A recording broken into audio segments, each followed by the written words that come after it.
Chad, hello. How are we doing? Hope we're doing good. Hi Cocos, how are you doing? Hi His Majesty, how are you doing? Hi Chad, how are you doing? I hope everyone has had a somewhat good Saturday. Hi Samax, how are you doing? Hope you're doing good.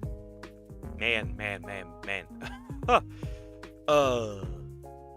I have the house to myself. Isn't that great? No responsibilities today. Or all the responsibility. Anyways, I've been finally watching some anime for the first time in like months, so that's good today.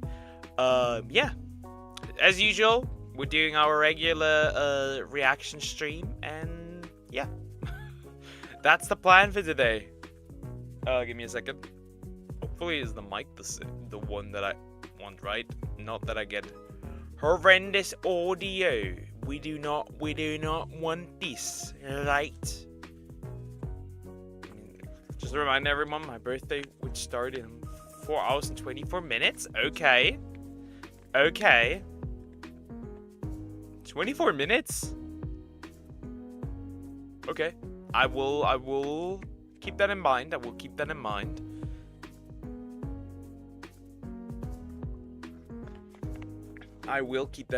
Now 4 hours, 23 minutes for me. Sounds alright. Yeah, sounds alright. I've been rewatching Sword Art Online. It's not as bad as I remember, to be fair. It is actually not as bad as I remember. But yeah. Finally it's here. Yeah, I think without much more yapping, I would say we just start with the reacting stuff. I guess we could do that. Let me turn that off. Let me switch to that screen. I don't like how that looks. Okay, perfect. Because there's a specific video that I do want to watch. You're gonna wish you tell to go without regards. Nux, what? I'm confused. It was so hard to finish. You're gonna wish you didn't tell to go without regards. What? I'm confused. I'm a very confused man. I don't think so. I'm currently at episode 22. Right before Kirito gets wiped by that army and by those monsters in that tower. Before he goes to save Asuna. Or Asuna? I don't know. The German version pronounces it a bit weird at times. But here we are, season 1, yeah. Season 1, episode 22, am I currently halfway done. Couldn't finish it right before the stream. Well, I'll start with this one. This one is weird. And because it is weird, I want to watch it.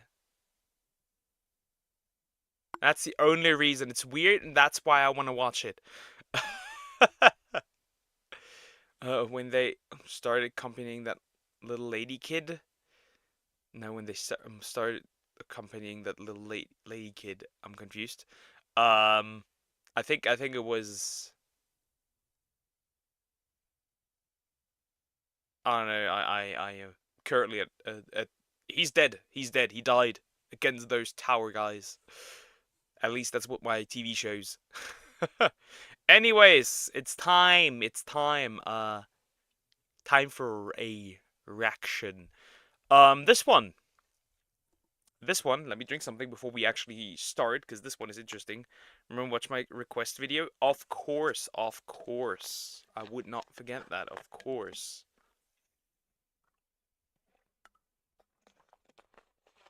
This one is short anyways, I just want to watch it because it's funny.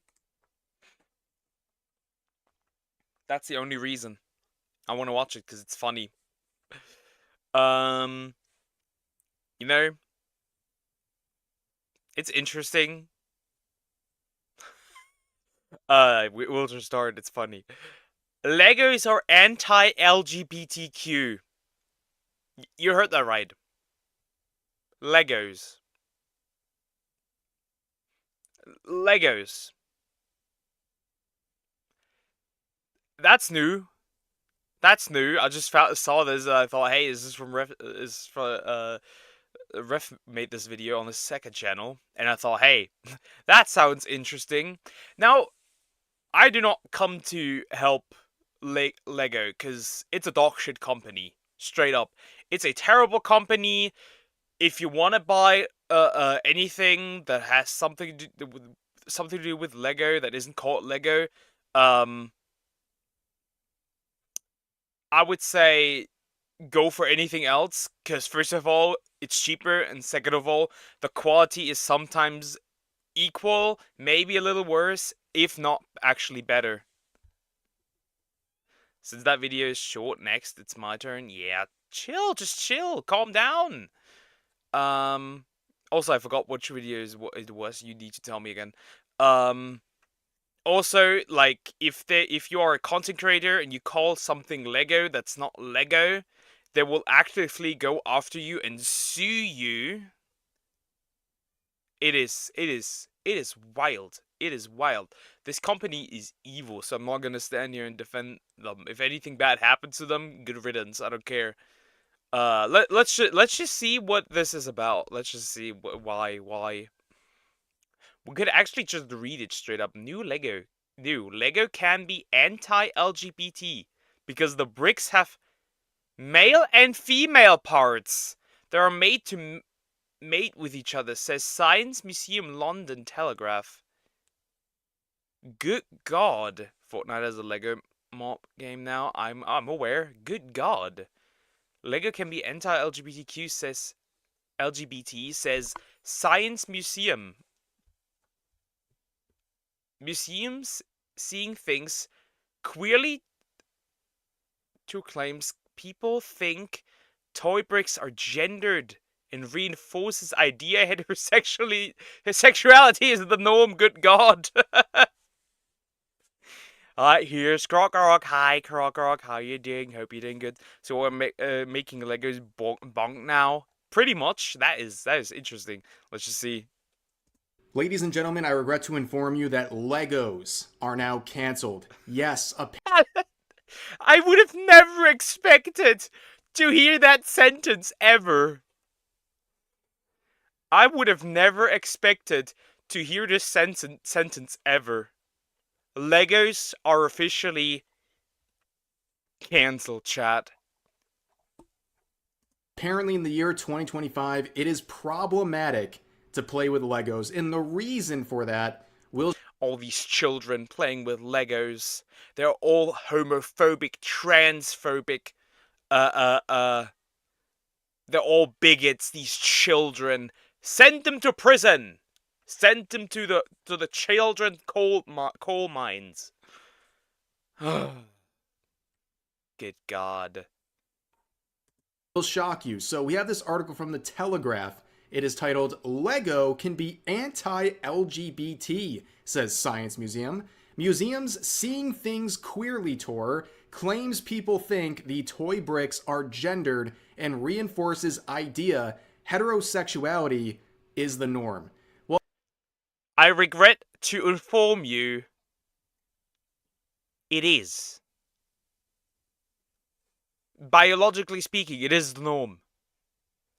Sorry, but the only way to reproduce is with man and woman. My bad. Well, I think the first issue here is looking at Legos queerly, because it's plastic. And now you're thinking there's something anti-LGBT about how you put these pieces So next time, if I see a child playing with Legos, do I need to ask what the Lego identifies as? together. Like, wait until these people discover electrical sockets or USB ports. Like, they're gonna lose their minds. Like, what's the solution to this, by the way?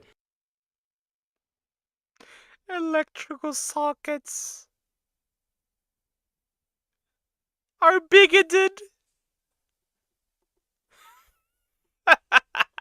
USB ports are bigoted.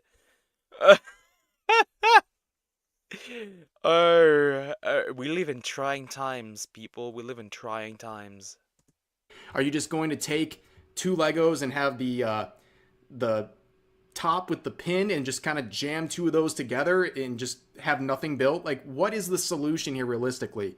But this is a real article, by the way, and it's absolutely insane. They go through here saying basically the top of the brick with the sticking out pins is male, and the bottom of the brick with holes to receive the pins is female. And somehow this is now reinforcing heteronormative language, and it's going after these kids and it's confusing them. But now they launch a rainbow collection. Yeah, so that it can say they are not homophobic or transphobic. So they must or sexist. Because, you know, it's just stupid. Also, isn't technically every single piece of Lego practically bisexual? If we're looking through the lens of sexuality on a fucking piece of plastic, isn't that the case technically? Because you can switch the parts and they work the exact same. Are these people stupid? Good morning, Poker. How are you today? I'm doing pretty fine. I'm doing pretty fine. Though we have finally found out that Legos are homophobic. By reinforcing this, it's kind of hurting my brain, honestly. And also, this isn't like out of the norm for Lego. It's kind of ironic because they've tried to pander to LGBT issues, and now it's backfiring on them because apparently it's. It doesn't matter that they pander. Also, Diagon, how are you doing? Hope you're doing good. I find it funny that these people usually when these commonly pander, they only pander to the group where it's most prevalent. So the States, Europe. They never do that in countries like in countries like Saudi Arabia or generally Muslim countries. Isn't that funny?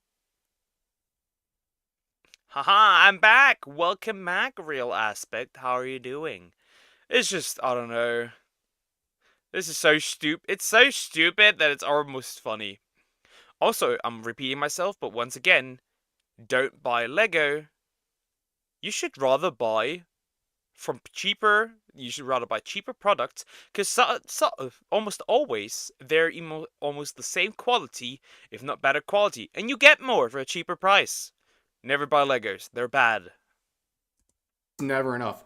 They've had regular campaigns to support LGBT stuff, and this campaign from, I think it was 2023, was very controversial. It's their A through Z of Awesome campaign. You can see this right here. This is the A to Z of Awesome, a Lego celebration of the beautiful, powerful language of the LGBTQIA+ community. Man, remember when you were a kid and you just wanted to play with Legos? Well, now it comes with activism. Like, I remember starting to play with Legos when I was like 3. And I can't even imagine a 3-year-old version of myself coming across. Who are these ads even for? Who are these ads for? Well, because they're clearly not for the kids. This is clearly not for the kids. This is for the adults. But fun fact, the vast majority of adults that still play with Legos are heterosexual dudes who buy these. Who buys these? Who buys these? Oh, I'm about to lose it again. I'm already about to lose it. Hi, Poker. Unrelated, but just tamed the Megalodon in Ark. Nice, Cocos. Congratulations. Poker, I'm doing good. Nice, nice. Maybe I should go to Lego. No, don't buy from Lego. Buy from cheaper brands. Why do you want to pay like 50% more? and get like 50% less. Oh, they already did the Rainbow Collection. Yes, they did. It isn't for parents either, so it's for social media. Pretty much it is for social media. Hey, I'm an ally. Oh, wait, is that Saudi Arabia? Put that flag away. Shoot that flag down. Like, what's next? Lincoln Logs are gay now. Instruction unclear. Buys entire Hasbro.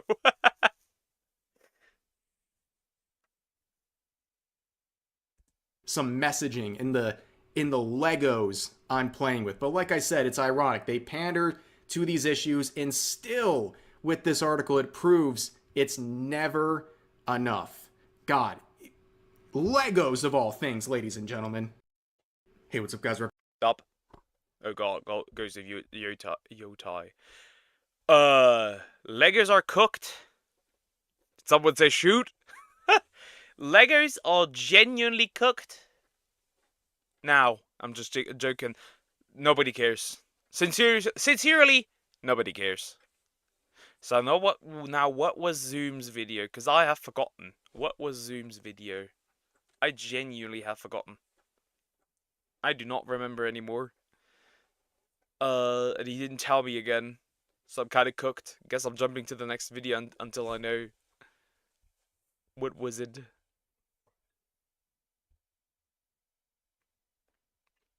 I guess this is short, and this was also recommended. I opened up Twitter. So we'll do this one next. There's a bit of drama. There's a bit of more drama. I like drama. Drama is good. Drama is good. Gladly. Okay. I got suspended on Twitter for saying "we stay winning" by Chibi Reviews. This entire situation is actually really weird. So, Chibi Reviews... Oh, was it? Yeah, that was the 2-minute Lego video. This situation is interesting. So, for those of you who do not know, Chibi Reviews is somebody who is a bit of a interesting case. That man has to deal with so much shit, it is absurd.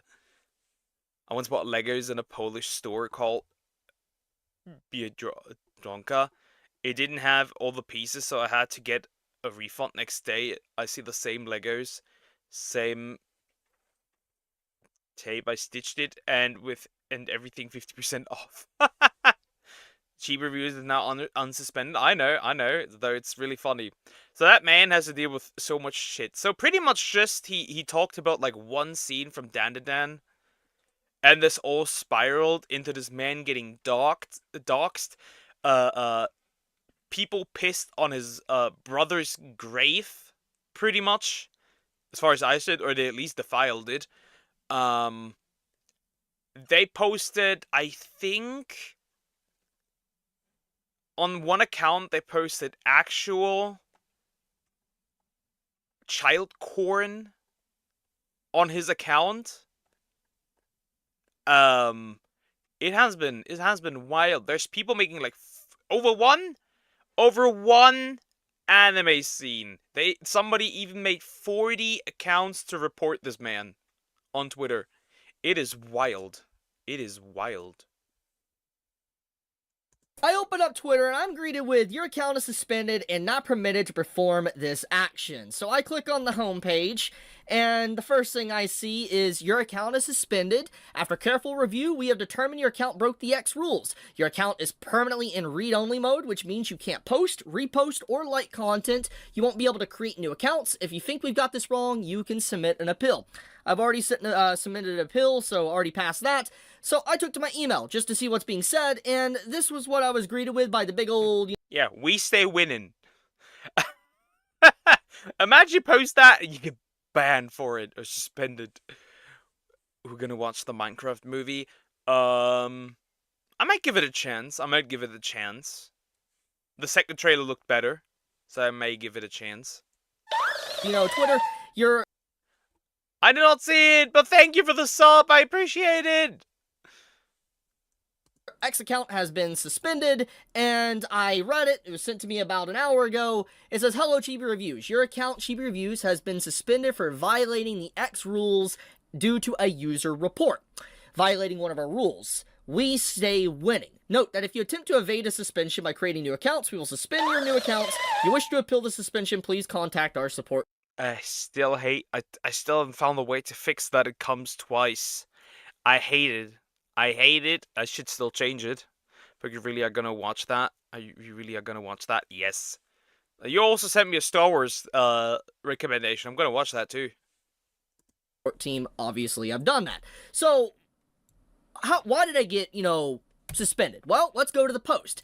So this is the post, apparently. I uploaded this morning at 7:40 a.m. My time, today, literally the day ReZero came out, the newest episode. And as you can see here, I directly reposted this from Donut. As you can see here, this is his original post that posted it. I got more likes than him, as you can see, and maybe that's a play, maybe got more traction, and maybe that's why I got targeted. So pretty much he just posted a video from a hot anime woman. Is that really it? Is that all it took for somebody to get absolutely nuts? Is that really it? But was the stay waiting for someone had to get super triggered? No, they aren't super triggered. They aren't super triggered because of what he posts. It's just one group of people that is absolutely going nuts over him, and that is Dan fans absolutely losing it because he talked about one scene. Just one scene of that anime. Since then, they have harassed him. They went after his brother's grave. Even, defiling it. They tried to dox where he lives. They threatened, to blow him up, quite literally, with a bomb. These people are nuts. Banned reason woman. Yeah. Pogawa requested a video too. I'm in line. Yes, you are. Yes, you are. But this was a video repost straight from Donut, which his post, and as you can see, his account is still up here. But basically, I said we stay winning, and it was literally just the entire Priscilla scene, basically, at the beginning of the episode. There is no showing of any form of, nudity, aka, showing actual nips. There is no vagina being shown or anything like that. There's nothing being shown within this clip. Nothing that would be classified, I would assume, as breaking X rules. Which, let's get back into that. So, if we go to this email, and we click on this, let's just, I mean, there's just one way this could have happened, right? He just straight up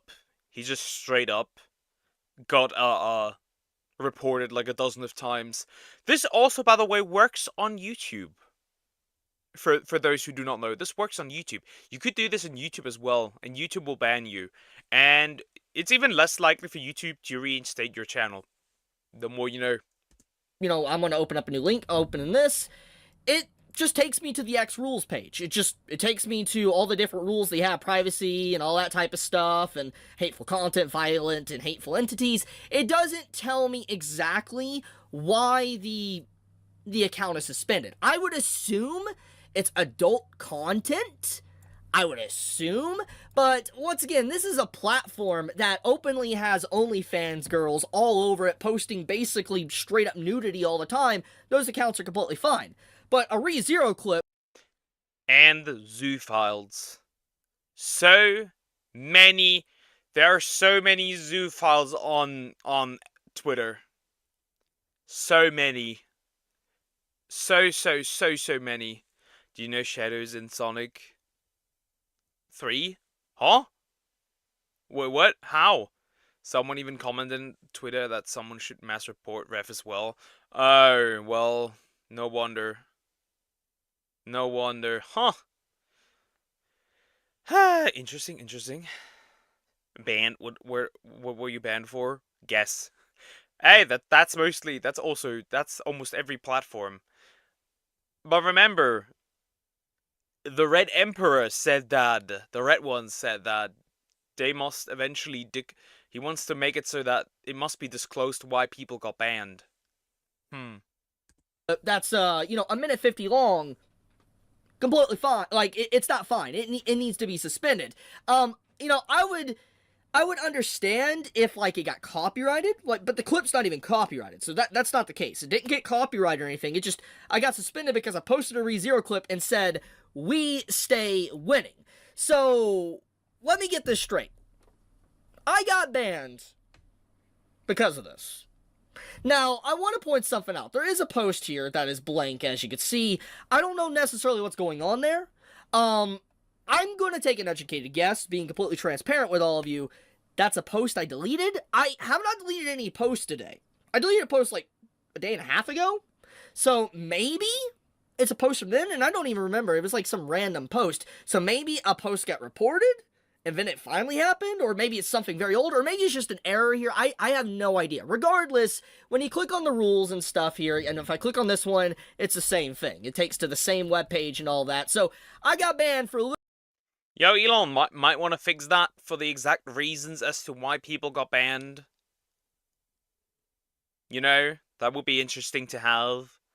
I mean, I knew zoophilia was a thing, but him even as furry, I was unaware that it was actually common. I remember a specific case of a chick like posting videos of her doing the deed with her dog, like, and also right in front of a church. Absolutely nuts. Literally saying, we stay winning. Okay. Okay. So what's next? Well, my only option obviously is to appeal it. I mean, okay. What happens if theoretically the account doesn't come back? Well, go on. Start again, but then again they will do it again. I think, actually, if I saw this correctly on Twitter, this is the case of somebody making 40 accounts to report Chibi, actually. Actually.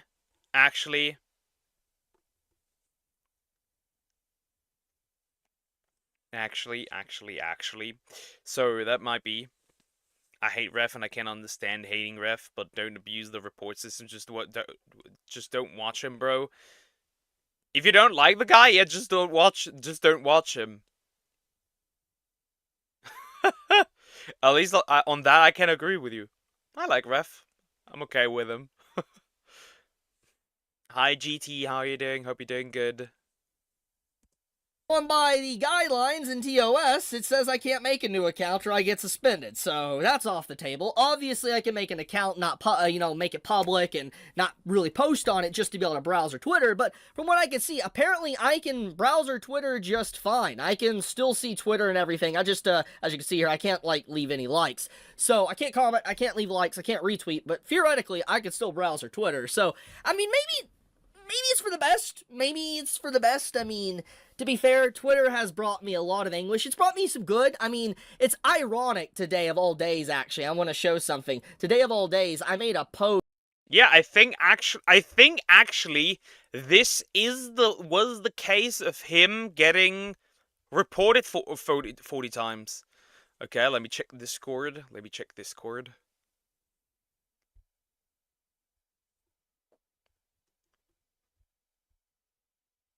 Oh, yeah, I've seen this one. Actually. I've seen this. Okay, I've seen it. PlayStation Network is down, so I'm not happy. Well, you're cooked. It'll be up probably soonish, I guess. What happened? Post where I basically said thank you everybody. Yeah, right here from the bottom of my heart. I love anime and manga and our entire community. I know I don't respond to every comment, but I try my best to read them all. You always put me in a good mood. I literally posted this today, literally like 40 minutes before the post that apparently got my account suspended. Crazy stuff, man. Actually crazy. But getting into the main topic, I'm making this video obviously to spread word to those that obviously follow me on Twitter. If anyone obviously can get in contact with like X/Twitter support, I would greatly appreciate it. I would like to see. Let's face it. I mean, he got unsuspended. If this was YouTube, though, he probably would be cooked. Just 40. I thought it would have been at least 100 or 2. No. You could also technically, depending on the platform, you could spam report somebody and get them banned that way. I think somebody got banned by just one person reporting them constantly. See them be able to investigate this. I mean, look, if I did a violation of any kind, like truly did something, I would accept it, completely fine, I would move on, but I got my account suspended for literally saying "we stay winning" in a clip that's an anime clip that doesn't show anything explicit whatsoever. Once again, it wasn't even copyrighted. If it was copyrighted, I would understand, but it wasn't even that, so that's not why the account was suspended. So yeah, I'm just being transparent for all those that, were wondering if you saw my Twitter account gone today. Yeah, I got banned. Bro got annihilated. Back, I guess he's back, but still, that should just not happen. That, like, false reports can result you getting banned. I think that's just stupid. That should not happen in general. More people with one extra brain cell probably did too and didn't boast. Probably. I mean, he did get does get reported quite a bit. For doing quite literally nothing but exist. What a time, man. I guess it was all those doxers and all those reports I gotten over the past few months that probably finally did me in. I would assume this is probably a false flag situation. I mean, I've been getting a lot of reports against my account, definitely. There's no way I haven't, especially since what happened, you know, back in October with Dawn to Dawn and stuff, and how my family and everything got put in danger. I would assume this is a result of that. There's probably just enough reports against my account that eventually... Yeah, there he was bringing it up, the whole Dawn to Dawn situation. Thought it was just a single person. But was just a single person. There were probably more. Yep. Also, 40 is small, yes, but remember, you have to make like quite a few accounts. You have to make like 40 accounts to do it over and over again. You make 40 accounts to report this man. 40 reporting 3 times, or report some of his posts. I mean, a lot of reports, probably. Hi, Lumpy. Wasn't there someone who made 40 accounts just to report him? As far as I'm aware, yes, there was somebody, because I saw that on Twitter. Eventually got it basically, you know, suspended. I hope someone at X/Twitter looks at this and appeals it. But yeah, I guess I'm signing off on Twitter. I mean, I can still browse it and look at news, but no combos for me. Hey, at least you can still browse it. If you weren't unsuspended, that is. This is stupid. I'm gonna be honest. How? You have to be a special kind of... I'm gonna say it. You must be almost, like, unemployed. This is like unemployed energy to report somebody that much. I'll be real. That's unemployed energy. Go get a job. Go get a job. That's all I can say. Good God, what stupidity. What stupidity. That is so dumb. That is so stupid. That is so stupid. How does that even happen? Man. Good God. Alrighty. Next up, this one. This was recommended by Sumax. Oh boy.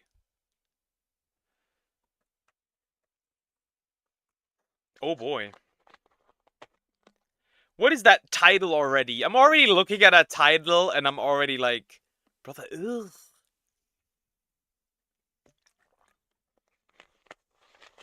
As a person with a lot of free time, I am jealous of the amount of free time these people have. Probably, I would take that. I would take that.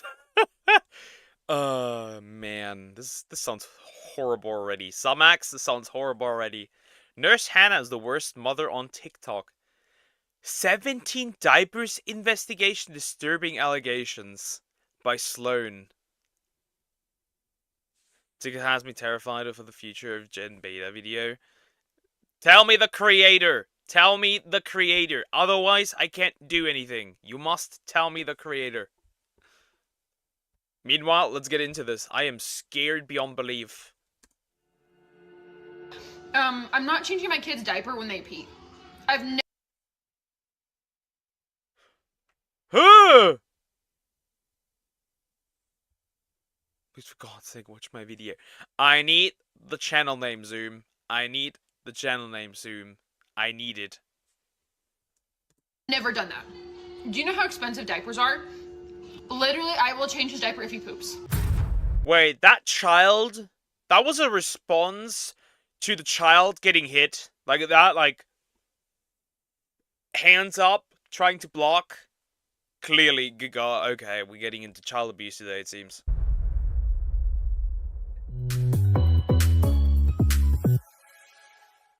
We're diving into the drama surrounding Nurse Hannah on TikTok. A woman who once built a platform on being so relatable has now ruined her reputation with some really concerning behaviors. Once upon a time, Nurse Hannah was a relatable mom struggling with postpartum exhaustion and too much to do. She created a trend after sharing 17 dirty diapers all around her. How many dirty diapers do I have lying around my house? Why lying? He's scared. He's scared of his mother. I'm already disturbed. Okay, Halo Haley. I'll immediately add that in, and after this one, I'll immediately watch it. Her home. She referred to them as the 17 times her family was prioritized over chores, which I think that's powerful. And, I'm not trying to be like, ew, dirty diapers, but I'm imagining the smell. Immediately, this started a trend where other mothers felt welcome to share how they're struggling to raise these kids. I have a soft spot when it comes to mothers out there because I think they are the superheroes of society. Every person out there is raised by a mother or a motherly figure, and it really paints who they are as a person. So this video, we aren't mother shaming at all. We could just stop that right here. But she posts very candid videos. Hannah, who goes by the username Nurse Hannah BH on TikTok, recently spoke to people about her candid video on parenting. In the clip, which has more than 6 million views, the mother of two has seen collecting all of the 17 dirty diapers lying around her house. Lying around. Look, what are you looking at? Tremendously bad things. After just one day, noting she didn't own a diaper pail, she also admitted how embarrassing it is that the diapers were scattered throughout the house! Disgusting! Ugh! My sibling changes their child's diaper even if he didn't do anything, but it has been some time. Yeah, because of like hygiene, right? That makes sense. Her must stink. She doesn't dispose of them. Yeah, the stinky house, diaper house. Videos. And that video of the 17 dirty diapers laying around her house sent her into TikTok stardom. In the video, you can see Hannah is being frank, talking about why her house stinks so badly, and it's probably all those damn diapers laying around, Hannah. 17 diapers lying around my house. If you're a parent, how many dirty diapers do you think are lying around your house? The answer should be 0, right? Well, according to this mom, the answer is 17. Okay, what is up with this?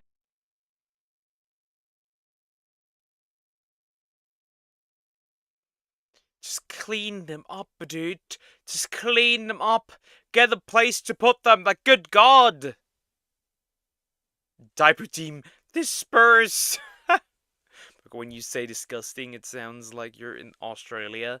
You know that meme where like that mom comes in and like scolds her children for not knowing how to flush a toilet, and she says like disgusting.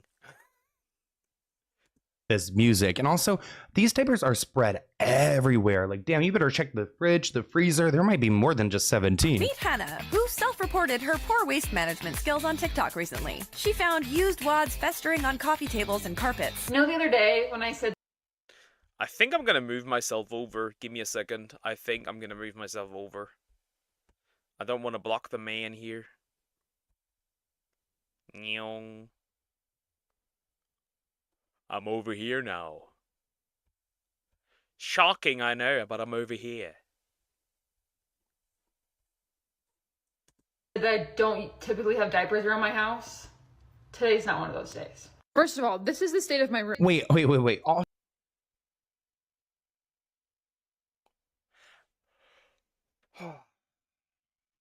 So this woman cannot take care of her own room, and then she's supposed to take care of children. Tremendous, really. Also, when you change a diaper, you have to like fold the diaper in, right? So can't you just like fold it in and throw it away there? I feel like I don't quite understand the action items. Like you first change the diaper, you close up the diaper, then you just what? Leave it wherever you just changed the baby? This is all clean. This is all dirty. Diaper.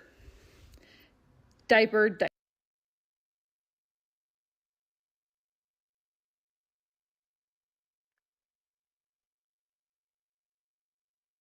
Why? What? Why are the diapers just laying around in our room? What is this?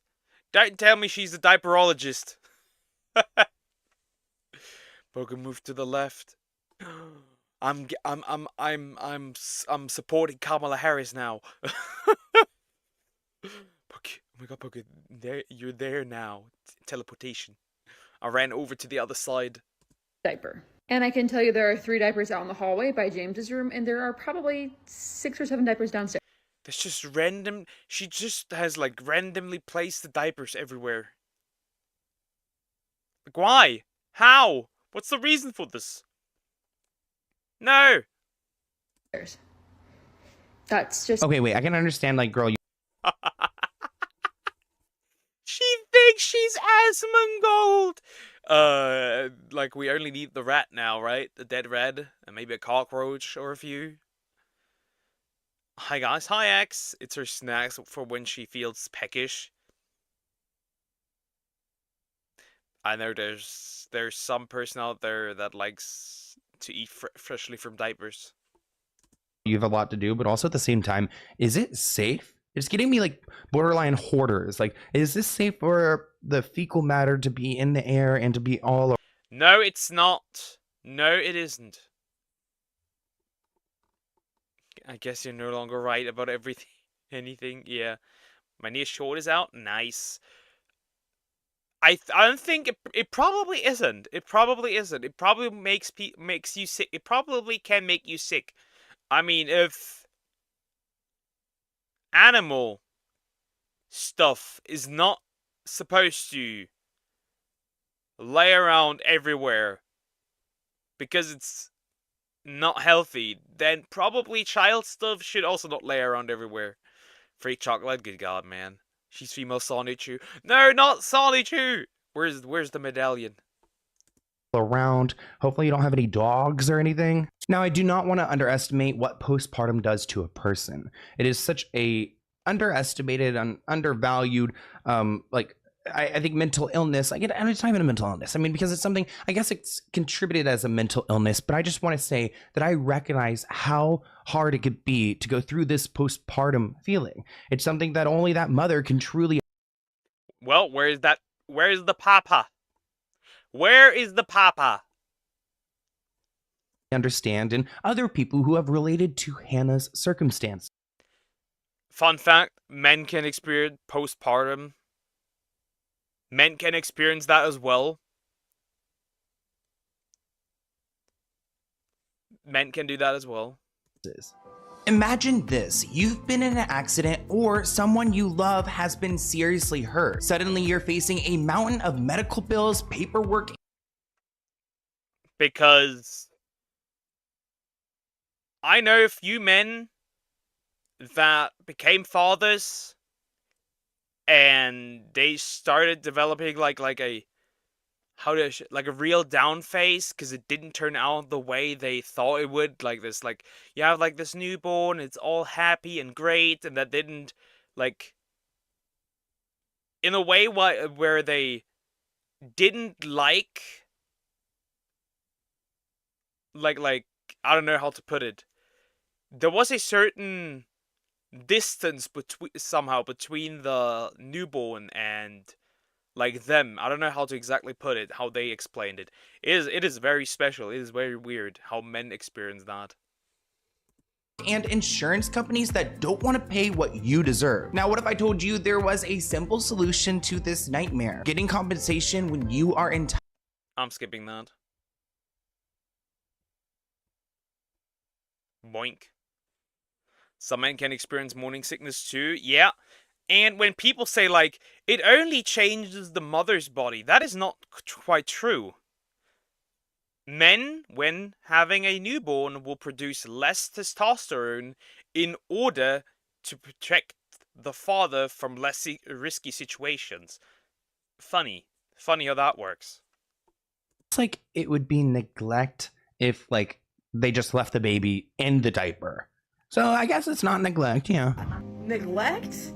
No. We as moms already have it hard enough. We need to be supporting each other and not tearing each other down. If you've never been so exhausted that you've left a diaper where you changed it, consider yourself lucky.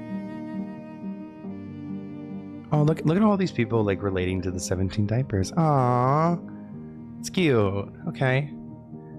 Look, everyone over here, there's 17 diapers. Damn. I can't imagine having all these chores, too, at the same time. Now, I do think it's beautiful that Nurse Hannah was able to create this safe space for women to bond over their inabilities to keep up with everything. I think that's a very human experience. Despite some criticism in the comments, other people sent Hannah messages of support and also detailed how they could relate to her experience. I think, like, mother or not, anyone who has, like, a messy home, they're automatically shamed on the internet. It's like, you know, you're not the one that has to live in it. But I also recognize there are young children here, so You could also, yeah, but you also could, Uno reverse this, right? Is the messy house not making the situation just overall worse? Raven disapproves. Raven disapproves on a lot of things that I say. I lived with my friend and his girl for a couple years when I wasn't as fortunate and felt sympathy pains when my friend's wife was pregnant. It was horrible. Well, yeah. Pregnancy is definitely something difficult that women go through when they're pregnant. This stuff is obviously no joke. Raven who? The burb that is no longer with us. This is definitely a video that Raven would also request.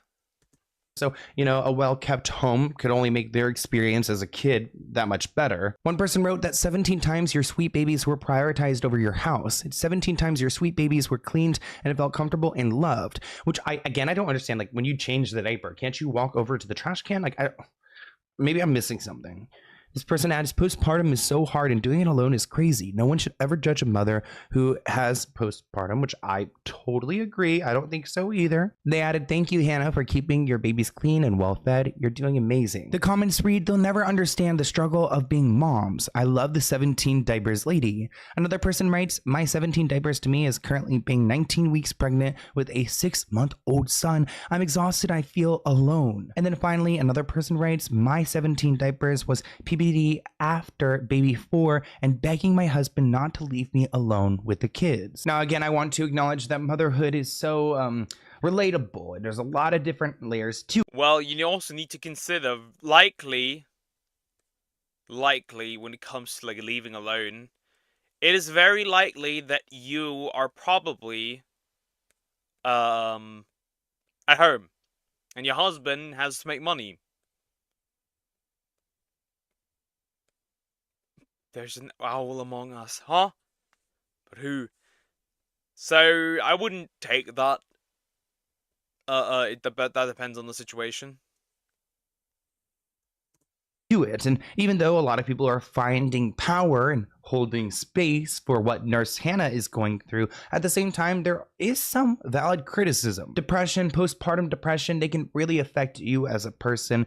And I think it's important to recognize that. And I think it's also important to recognize some of the consequences and whether it's their fault or not. I mean, that's why you need to have a strong support system. There were a lot of hateful comments on social media, mostly from men. This one reads, call CPS. Another person adds, single dad, full-time job, no diapers get left on the ground anywhere. It's definitely an issue. Another person added, try doing 14-hour days. Wow, what a hate comment. Call CPS. Or no diapers left on the ground anywhere. Definitely an issue. Like, wow, what a hate comment. Incredible. I do not consider that a hate comment. Cause here's a hot take. No matter how bad you do, that child comes first, regardless. You are in first position. You are a mother, and you as the mother, you have to make sure that your kid lives in a safe, clean environment. And what I've seen is neither safe nor clean. That is my opinion. Sue me. I'm gonna say it. Some people are just disgusting. I've seen a few use sanitary pads not closed properly. It's always ugh moment. I could probably assume that, yeah. As a man, the most disgusting stuff is if you go onto like public toilet and people don't flush, or people have like really bad aim. Yeah. And you walk like into a cabin and like the floor is already full of piss. There was once a cabin where like somebody had such a earthquake from their butt that even the wall was disgusting. Some people just don't care about cleanliness at all. Of construction, which is just giving me like misogynistic energy. We don't need that right now. I'm more worried that Hannah saw that this video went viral, so she's gonna step up her game up to like, 20 diapers, 50 diapers, 100 diapers, Nurse Hannah, all around her home. So she went on to defend herself as a no 100 diapers, no. parent, adding, yes, there were 17 diapers around my home, but viewers didn't see me coloring with my son, breastfeeding my newborn at the same time. They didn't see me taking my son to the park, pushing him on the swing while holding my newborn. Despite Nurse Hannah being so relatable on social media, the internet took all of this information and now things are working against her. This article writes that Hannah's reputation took a sinister turn after a deleted video from her TikTok went viral. Essentially, it shows her husband, welcome, this new character, going to place something in their shopping cart as they went around the grocery store. Their toddler, who was seated in the cart seat, seemed to flinch as Hannah's husband moved the item near their son. People immediately said that this raises red flags, signs of abuse. The son is flinching at the father's every move. Now, I want to go ahead and watch this video with you guys. I'm not going to jump to any conclusions. Nope, this is not just a boy, but many are terrified. We are watching the final seconds of him, and his life is being taken right now. Wait. I don't know who made that video. I could see the boy scared and putting his hands up. I don't know about his life being taken. Okay, a little bit cryptic. That's a bit far. Well, it could be that, it could be both, but we do not know. Well, let's see what happens, I guess. So of course, Hannah quickly removed that video from social media. In addition to these allegations, other past incidents have raised alarms. Hannah had previously mentioned her refusal to seek prenatal care during pregnancy, citing a lack of insurance, which is very real. I didn't have insurance for years. Additionally, James, their child, is frequently seen with bruises on his face and legs in Hannah's videos, further fueling concerns about his safety and well-being. As the controversy snowballed, many viewers began calling for an investigation by CPS, and some even demanded the arrest of both Hannah and her husband for neglect. In response to the allegations, Hannah defended the grocery store incident, claiming it was simply a playful interaction between her husband and his son. But let's roll back that clip because he looked pretty frightened in there. However, many critics remained unconvinced by her explanation, leading to intensified calls to CPS. This situation draws comparisons to the case of Ruby Frank, who we've talked about a ton on this channel with 8 passengers. She's currently locked up behind bars, but she was over here sending me cease and desist letters in 2020 saying, oh, I'm not doing these to my child. I'm not neglecting my children. I'm not cease and desist. You always start somewhere, so yes, it's a stretch, but you never know. Obviously, you never know. The child's life could actually be in danger. Obviously, we never know. Why you're on the left side now?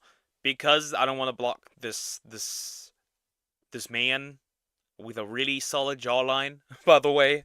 Starving them, when in fact she was, and now she's behind bars because of this. So I actually take this situation with Nurse Hannah very seriously because we've watched families' lives ruined because of parents like this. Suddenly, Hannah was no longer a relatable, struggling mother, but a potential abuser. People quickly began pulling up old videos where it shows her son seems to flinch after his parents move their hands or objects near his face. Online speculation suggested that this gesture from this little boy was due to fear or trauma, while other people believe he's just startled, it's a reflex. Makes sense, right? Makes sense.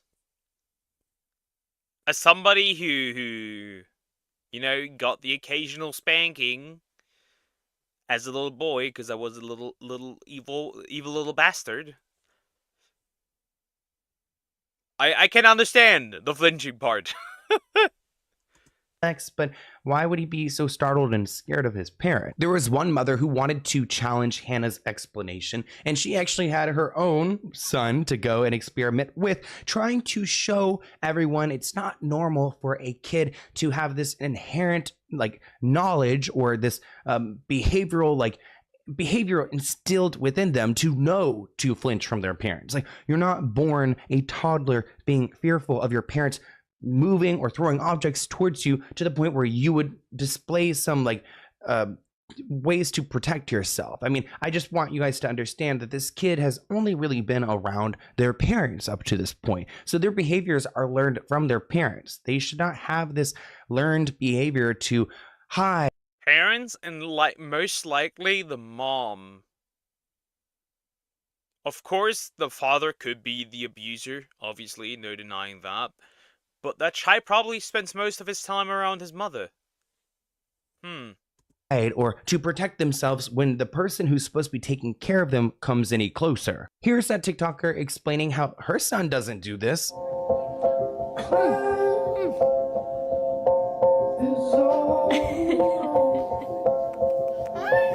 So now that we've got other moms out here not relating to Hannah, but actually debunking some of her.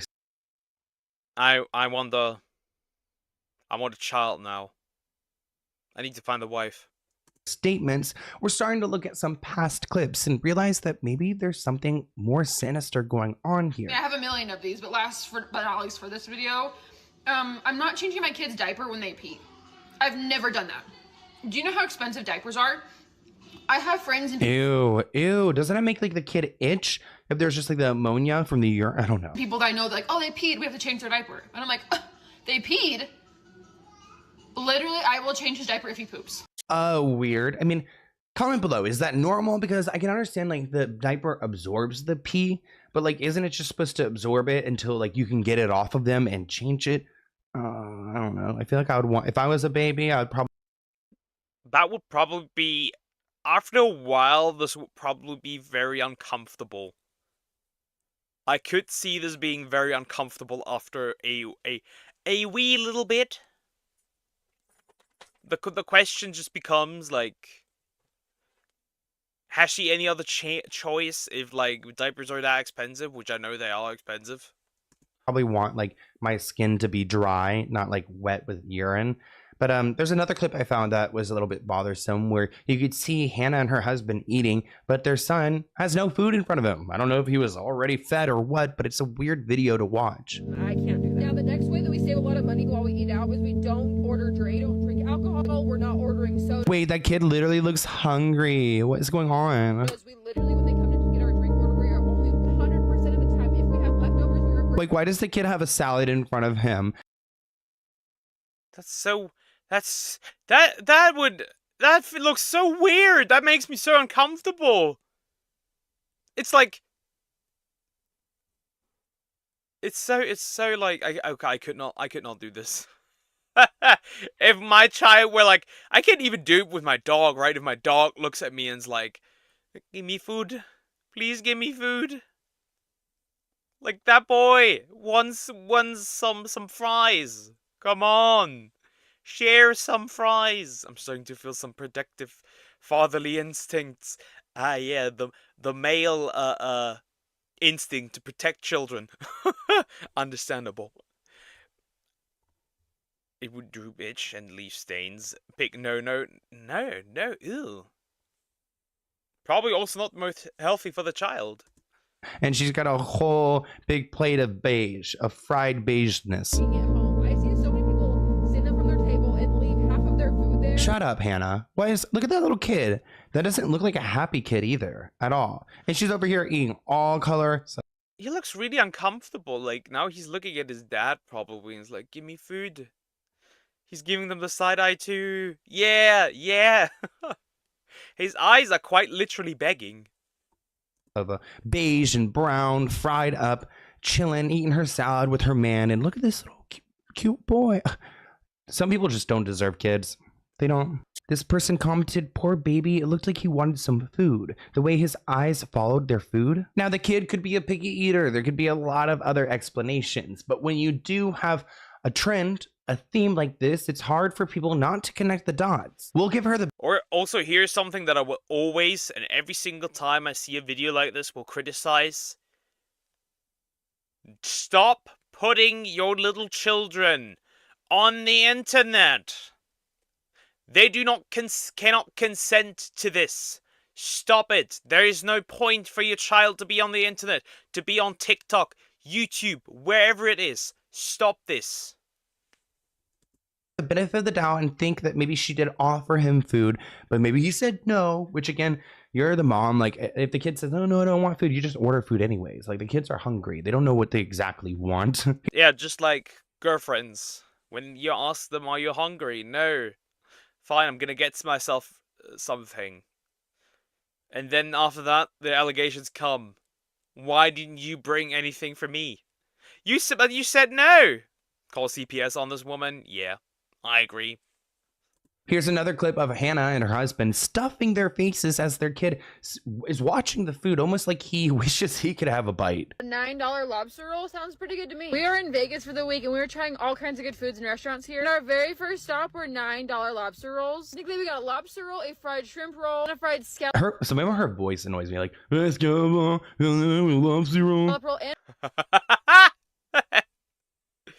On Sundays, I had to drink those green juices, the healthy ones, then I get an ice cream. I was a very picky eater. And, like, I really just lived from noodles. Just noodles. Just straight up cooked noodles, and that's it. Nowadays, I eat more stuff. I have developed a taste for bitter stuff nowadays. Back then that wasn't the case, which why almost everything that didn't taste like either salty or sweet I didn't like. And that unfortunately included mostly vegetables. And I don't even have kids or want kids, but I'm a little mad. I'm not even worthy of having kids, but I could do better. Yeah. I mean, even I could do better. I don't have that many resources. And fries and a drink, all for $30. Literally, it was only $30, which honestly sounds like kind of a lot to be back home. In another video, you could see her little boy's hand is flicked as he reaches for a french fry during a family meal. Wait, so your little boy is reaching for a french fry and you flick his hand off of it? What does that teach someone who is so young and absorbing everything that is around him? I mean, so he's being punished for reaching for something when he's hungry? Compilations have taken over TikTok as people began to supercut montages of concerning moments between the toddler and his parents. Hannah has now deleted her social... Well... The pumpkin thing, obviously... You don't need to necessarily consider that abuse. Maybe it's just disgust. Maybe it's just disgust reaction. That could be.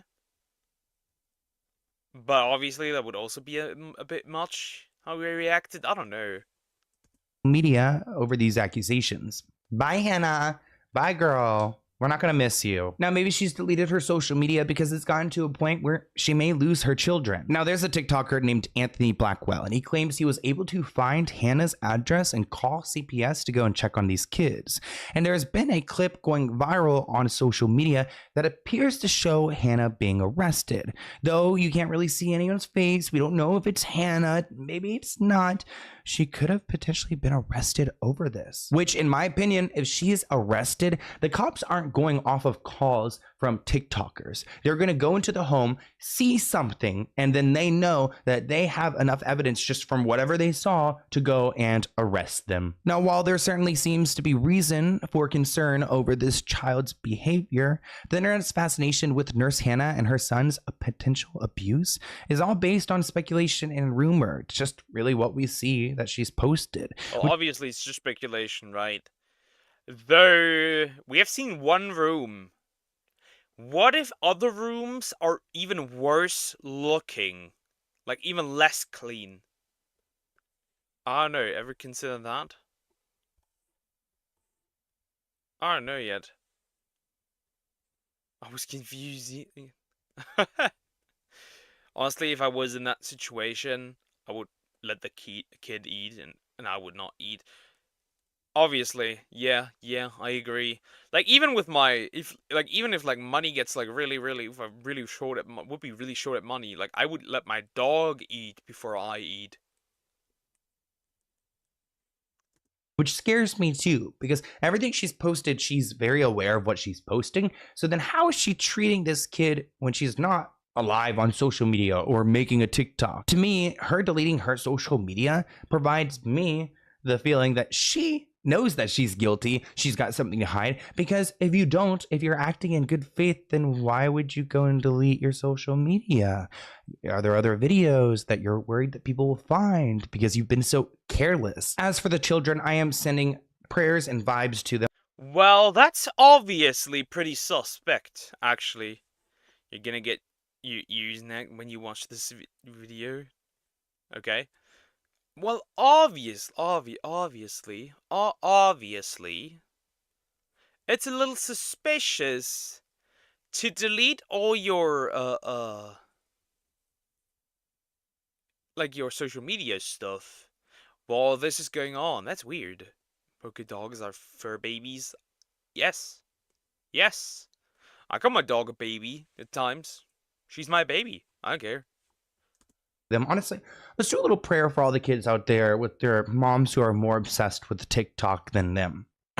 Dear Lord, I wanted to say a prayer here with my followers on social media to all those little kids out there who are born into families with parents who care a little bit more about themselves and how they appear than their own children.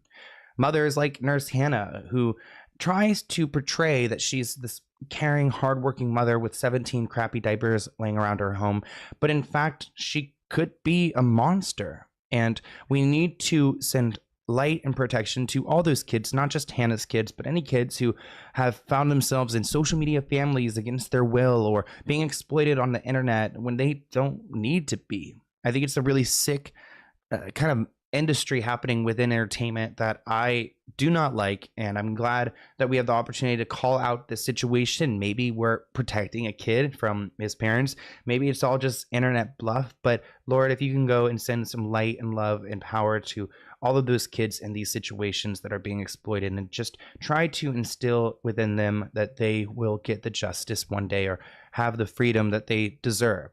Yeah. It makes me literally sick and sad, like especially talking about children and social media. Based? If this is genuinely a genuine men prayer, absolutely based. I started a lot of my YouTube career exposing parents and family channels that are putting their kids in these situations, and while the family channel world has kind of died off, we've got the TikTokers to worry about now. I hope you guys enjoyed this video, and I'll see you in a new one. Yeah, I did enjoy this video. This was a good video, and yes.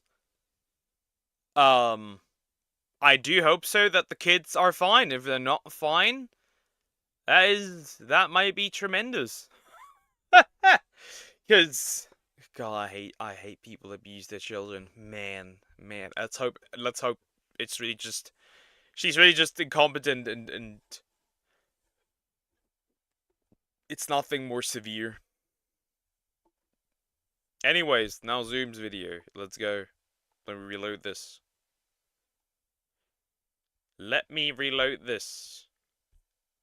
A lot of nagging? Oh no. Oh god, it's Halo Haley! My ears are gonna fall off! She is very loud. I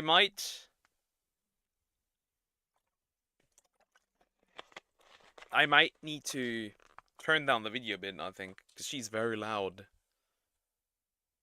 First of all, I'm gonna move myself over again. It was Diagonal who annihilated you.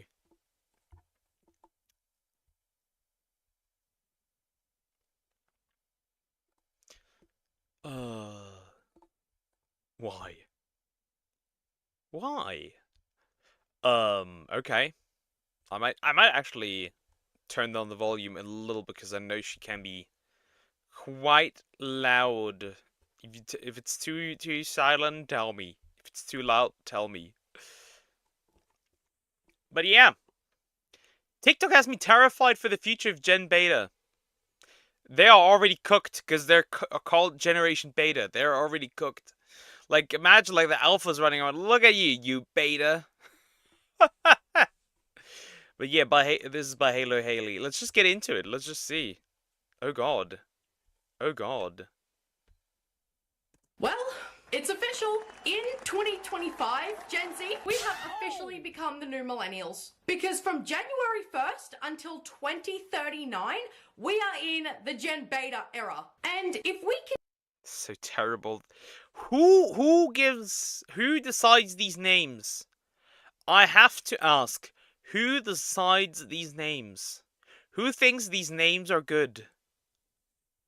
Continue on the trajectory that we're already on right now, they, and by default the rest of the world, are screwed. Because we are now in a timeline where you can buy, quote, smart refrigerators. I've never seen this in my life. A smart refrigerator. A smart refrigerator. Well, that's new. I've never seen one before. Smart refrigerator. Cool, I guess. Funny. Refrigerators that come with a touch screen for whatever reason. And on these fridges, you can download TikTok and scroll as long as your heart desires on them. Which is what the kids of today are spending their... I can watch TikTok on my fridge. I can watch TikTok on my fridge now. Fridge talk. This is not the iPad kid. This is the fridge kid. This was I could wait. Is this Croc Rock? Is this what Croc Rock is doing most of the time? You can use YouTube on it too. Good God, why? Like you can just munch on something while being on the fridge and watch, because you know. You die if you don't watch YouTube while eating. Childhood doing? Do you want to know the memories that I have from my childhood? Going fishing at the lake with my family during summertime. Jumping outside on the trampoline. Finding sticks. And do battle with said sticks. I'm looking for that sword stick. I don't care. I need it. I need a sword. A wooden sword. With my siblings with a bunch of dish soap and a hose, or riding down to the local milk bar near my house on my bike to buy Good God, she peaks. The gaming fridge. She peaks a lot. I can hear that. She's peaking a lot. She is loud. She would make a great teacher with that voice. Of lollies with coins I found around the house. My childhood was filled with adventure because, like most Gen Z childhoods, we didn't have any handheld devices, and for any of my Gen Z kids who were raised in rural towns, we also didn't really have access to the internet either. And true. Before I got our new internet, I wouldn't even be able to stream, and like when I was uploading videos, it took like 2 hours to upload a video. It was tremendous. Really, I found a hand grenade one time. What are you finding? Who do you want to blow up? Understandable, though. And I look back on my childhood fondly, but I just can't see this new generation of kids having experiences like that to look back on, because every corner they turn, there's something new with a screen on it. So unlike Gen Z, all of their memories are just gonna be them scrolling endlessly until they went to bed. And that is no way to live as a child, especially when you have the rest of your life to do this. And what I think like early Zoomers is a really good way to grow up. You experience a time without like much access to the internet, and you experience a time with full access to the internet. The way it is right now, I think that's a pretty good spot. Fucking Skibbity Graham, I'm throwing you. I'm throwing you. Good God. Good God. What an invasion. What saddens me even more is when I see videos like this where parents of today will buy their kids new bikes as a gift, but instead I just noticed that he's riding a bike inside the house without moving. And future parents will have to turn their kids, I think. This is just terrible. instead of letting them ride around outside like you're supposed to do on a bike, they'll instead put a video on the TV screen of somebody else's point of view riding a bike, so that it can simulate the experience of riding a bike outside for the child instead of just simply letting them go outside. Your kid probably has too much energy because despite the fact that you bought him a bike, it's being used inside, somewhere that kids of today already spend too much time in. So of course, simulating the experience isn't gonna make them Parents! Parents! Take your kid! Go outside! And touch grass. Like actual grass. I was doing yard chores and just found found a rusted grenade, which is the outer shell of it. So it was completely safe, but man, did I give my parents a afraid holding it. Afraid holding it. Bro is scaring his parents.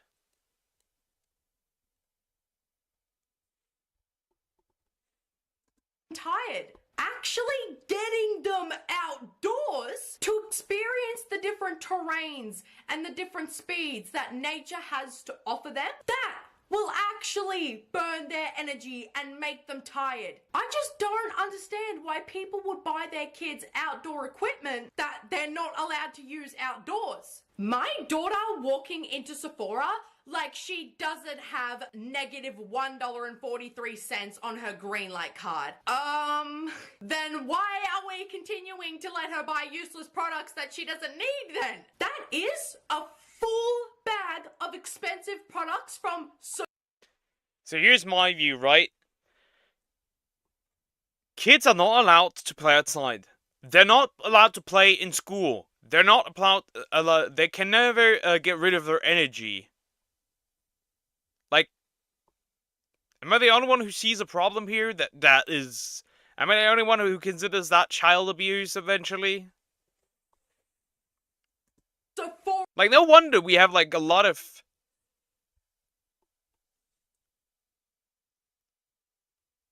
Like,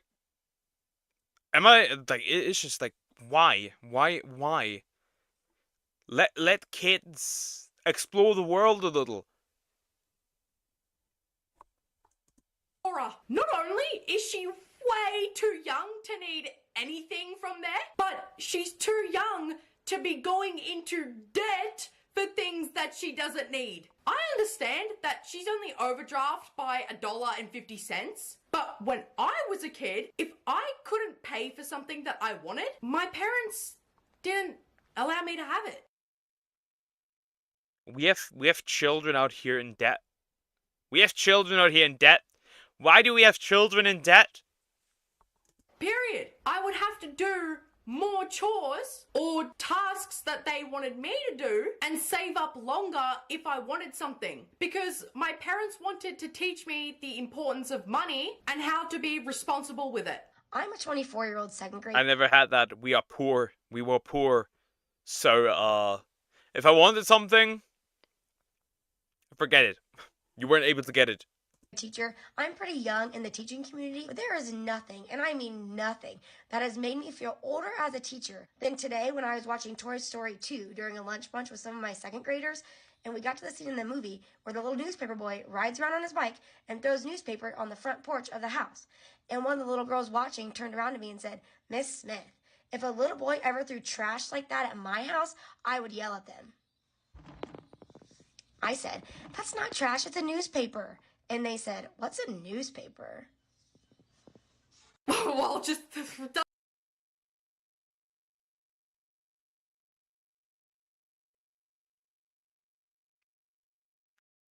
People in the United States don't no longer get newspapers? Is it that uncommon to get newspapers?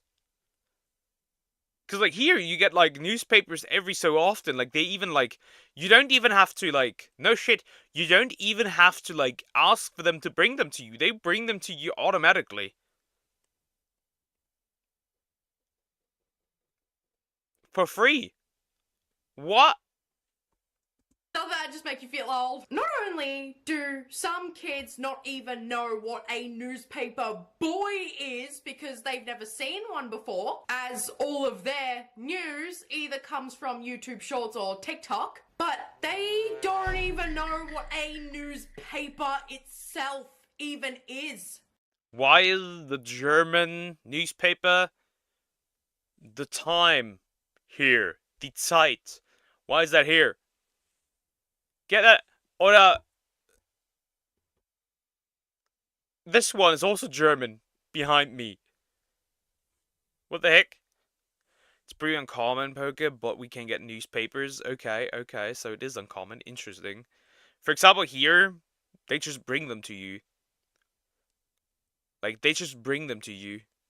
We get them daily in the morning too, though. So we have to pay for them. It's really cheap, so it's alright. We get them, like, once a week. And with that newspaper, also it comes, also, like, the whole, like, supermarket thingies. So you can see what is, like, cheaper and stuff. What they currently sell and stuff. It's really, really practical. And we don't have to pay for it.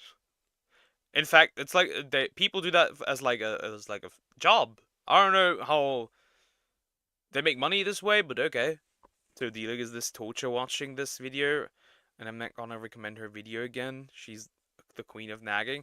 I don't think so, it's fine. She's a bit loud, but, you know.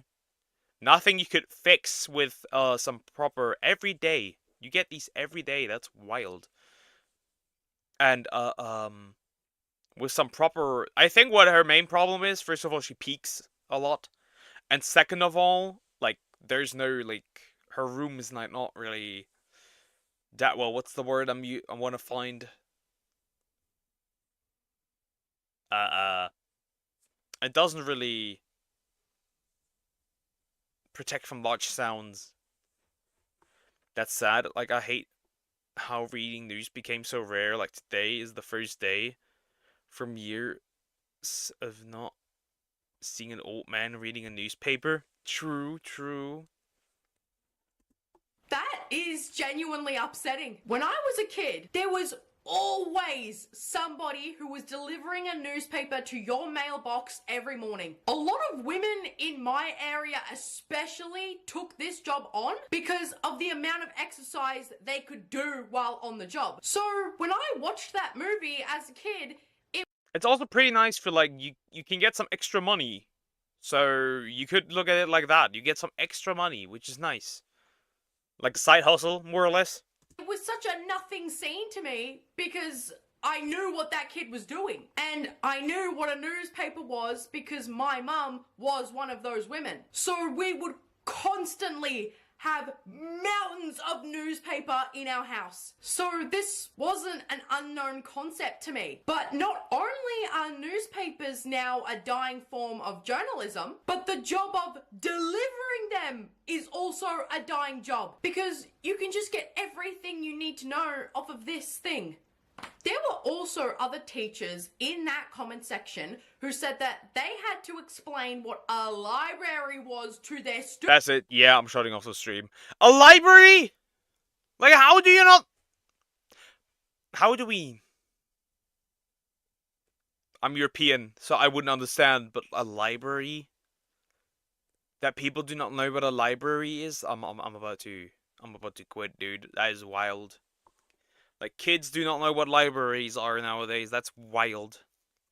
Like, for here, it's like at least mandatory to have, like, every first grader, at least once, has to mandatorily visit a library here. That is wild.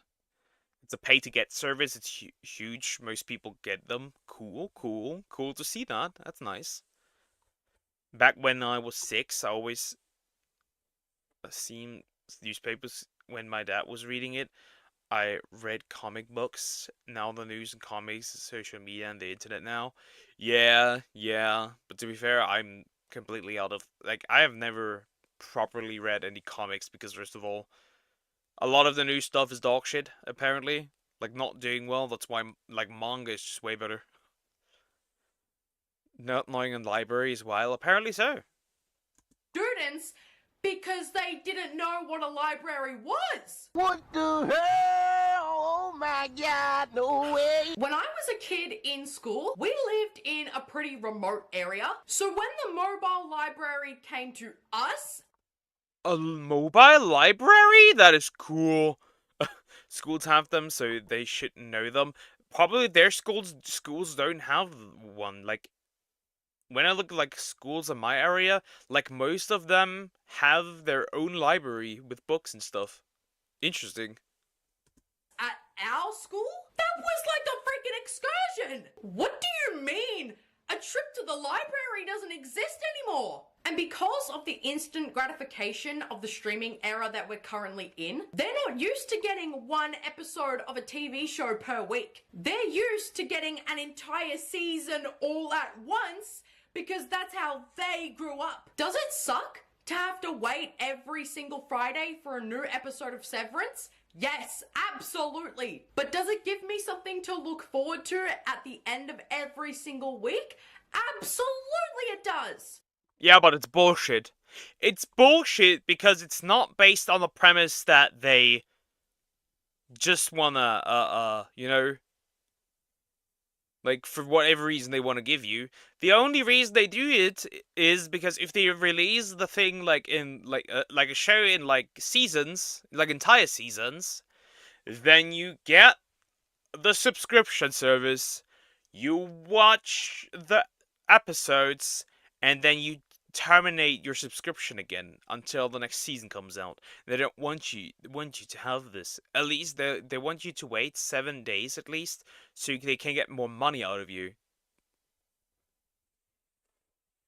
We could not go to the library when we had lectures because our librarian was the Polish teacher. You were cooked. You know who is our weakness? Smartphones. Gen Z and Gen Alpha are always distracted on their phones. Crass people, they need to get camping with any gadgets. To be fair, I'm not even that much glued to my phone. I'm mostly glued to my laptop nowadays. To be fair. But mostly because I upload stuff. Without any gadgets, okay. I'm gonna be real, I used to go to the library a lot. Like, I mean a lot. Even if I had to walk 5 miles to library, but now I train my brain that it's okay to use my phone for information. Yeah. I'm not saying that, like, you constantly need to go to the library. I mean, most people, like, if you really needed or wanted a book, you probably would just get it off of Amazon, and that's it. I would say. I'm glued to my earphones. True. Same. Understandable. It's just really scary that the future of the human race is currently under the spell of numerous screens all at the same time because they physically can't watch TikTok or YouTube without having A Roblox on this side and whatever this is. Stimulation from Roblox on another screen, or just straight up can't keep focused on just one individual game, so they need to be playing 3 at the same time. When I and my siblings were the age of those kids. Ever played with, like, 6 Nintendo DS for shiny hunting. Ever done that before? She's talking about me.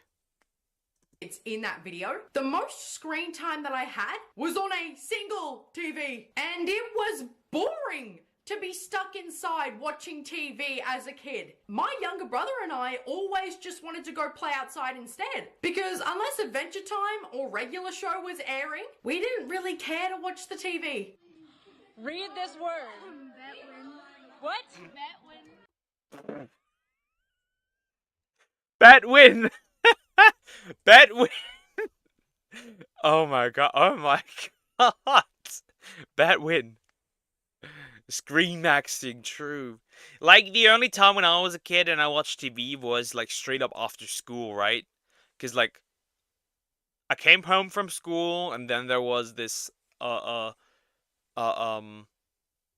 then you were, like, able to watch, like, Dragon Ball, Naruto, One Piece, like, Sailor Moon and stuff, Pokemon, at, like, what? 2 p.m., 1 p.m., around 12. It was interesting. That win. I don't know if 1995 or 1997 is the start of Gen Z. Just Google it and say what Google look what Google says. I think it was 1995. What? Bet win. Okay, just make Bet sure. win. Thank you. It's gonna be like B. Bethine? Is that a W? No, that's an H. Y'all, we have middle school aged kids right now who don't know how to read the word between. They don't know. Here, from a German's perspective, we have the same thing. I had fourth graders who were reading first graders' books and then were supposed to tell me what happened in those books, or tell me what happened after like two pages. Bro told me a completely different story. Bro made up scenarios in his head. That literally schizo. How is their spelling worse than mine? I used to be addicted to My Little Pony. Brony spotted. How to say between, and they use a completely unrelated letter in their spelling of the word. I would understand if this was a 4-year-old or a 5-year-old learning how to spell, but these kids are over the age of 10 years old. Like, Bethine? Are you kidding? The way she says it. Bethine is wild. I just left a suggestion for you in Discord. Okay. Me? I did not realize how bad the iPad kid epidemic was until yesterday. We've all heard of the issues with these kids that are being raised on iPads. When I tell you I was absolutely flabbergasted at the interaction that I had with a child yesterday, I just have no words for it. I'm a bartender at a resort, and this family came up to the bar to order their food. One of the kids, who's about 8 or 9 years old, asked what flavor of Dippin' Dots we had, so I handed her a menu. This way she could read the flavors, and I was going to continue helping the rest of the party. When I tell you that I handed her the menu, and she looks at me dead in the eyes and goes, I can't read. I was left absolutely speechless for a few seconds. You're gonna tell me around 2nd, 3rd grade? Isn't that just the average Dragon Ball fan? I can't read. But next time? Okay, good. Kids here are doing alright. Here they are not. They can't read. They live between Skibidi Toilet and Huggy Wuggy and Roblox. She can't read? And that is just another example of a 9-year-old, not a toddler, a 9-year-old not knowing how to read. For reference, this is what the Dippin' Dots menu looks like. It is incredibly easy to read. There is Cookie Monster, Banana Split, Birthday Cake, Candy Cane, Seasonal Winter Flavor. Cherry and Blue Raz Ice. Chocolate chip cookie dough. Cookies and cream. Cotton candy. Mint chocolate. Rainbow ice. Spookies and cream. What the heck is that? Seasonal fall flavor. Strawberry cheesecake. Yodots. Yodots? I don't know. Ultimate brownie batter and vanilla. Now I'm hungry. How dare you?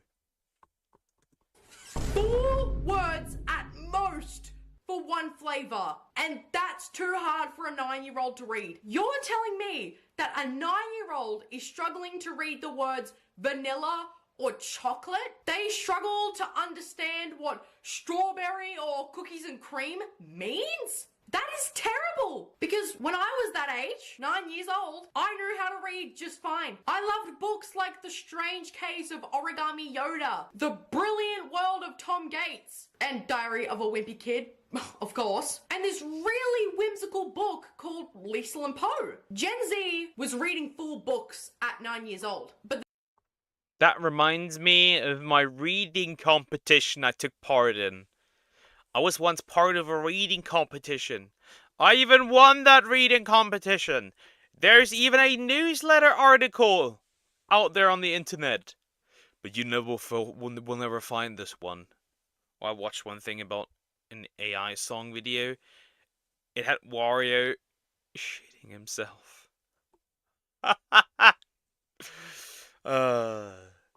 Interesting. the 9-year-olds of today can't even read a menu. And then somebody on Twitter said, my students said that if TikTok goes down, they won't know how to find music. Someone suggested using YouTube, but the response was, I don't know what to look up, which I think sums everything up. The only bad thing that would have been lost with TikTok were the anime edits. There's some really talented editors on there. That would have been the only thing I would have missed. Like, I don't know. Just look up the song title. Once I randomly find that article, you will never. I don't even know what to say to this, but it's gotten to the point that because they're so reliant on TikTok, they quite literally don't know how to use any other types of a search engine. And that is even scarier. There's also a trend on TikTok where people upload themselves playing math games on Roblox where you guess the answer. Is it 25 plus 7? There is no way. There is no way! These kids are stupid! It's 32! What is this? Math is hard, but not that hard! I got lost the moment the alphabet entered maths.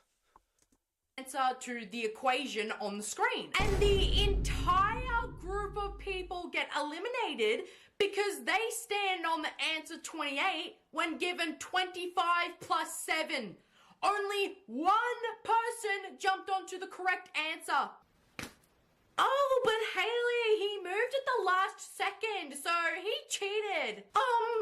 He didn't cheat. You can't cheat math. You can do 25 plus 7 in your own head. But the fact that it took him that long to even make it the fact that it is 32 makes you question what was going on in this person's head, this child's head. If these kids all jumped on the number 28 because somebody else did, then that is their own fault for not knowing how to do basic math. And also, they just seem to have no concept of time whatsoever, because when somebody commented that being 12 in 2018 was great. Damn goddamn Unk. How were the dinosaurs, Unk? How did you meet the prehistoric humans, Unk? So no one here likes horror? I do like horror! But mostly analog horror. Is this... Wait, 12 in 2018.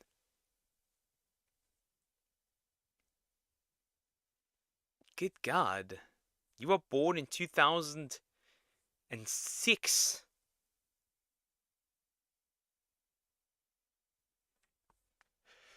How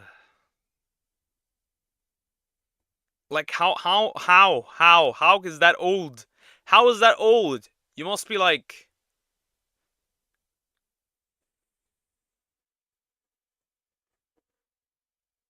19 or something. 19, 18, something like that. Like, how is that old? What do you mean, unk? If that's an unk, what am I? I guess he knew, but didn't want to show the answer to his enemies. Yeah! Yes! He probably knew and like, ha, I will trick them all into jumping into the wrong place. A bunch of Gen Alphas responded to this comment by saying, "Damn! Goddamn, Unk! How were the dinosaurs, Unk? Did you meet the prehistoric humans, Unk?" Oh my god. The word Unk. Oh, it pisses me off so much. I was 14 in 2018. If a person who was 12 in 2018 is prehistoric, then what the hell does that make me? And how old are these literal children that they think an 18-year-old now is Unk? Don't be ridiculous. Just because you were born in 2013 doesn't mean the rest of us have to suffer. Then, even crazier, another Gen Alpha got into a comment section and said that, quote, "Middle school in 2014 is crazy." Talking as if early Gen... Yeah, they're actually talking like we look like this, chat. Need one more year for old. God damn it. The last one named what the Sigma, true. It's kinda old.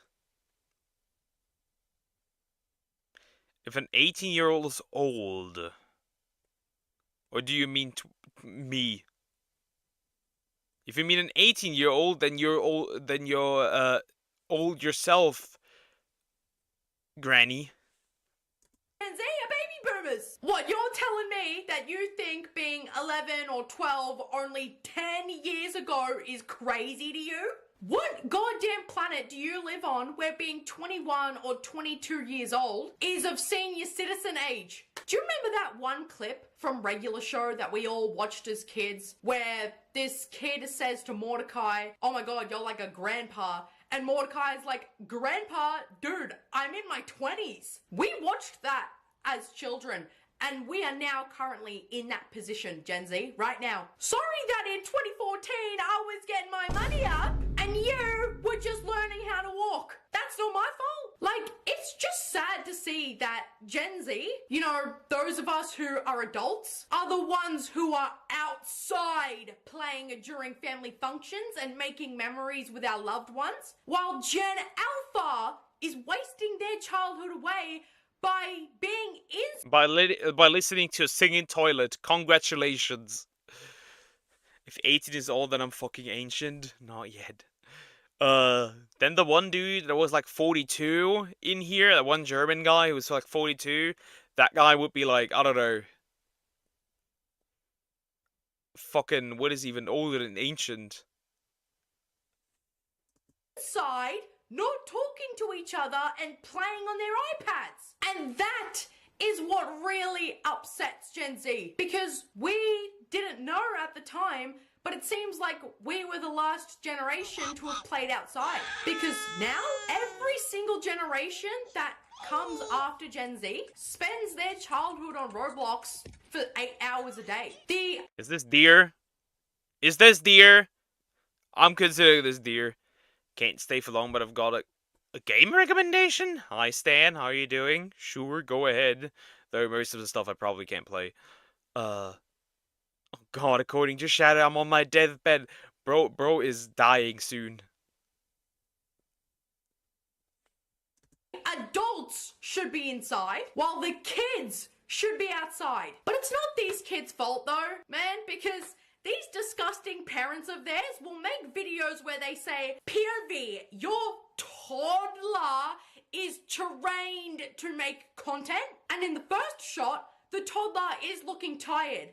And then as soon as her parents signal her to start dancing, she immediately starts dancing with them with a smile on her face because she's been trained to do so. This is absolutely vile.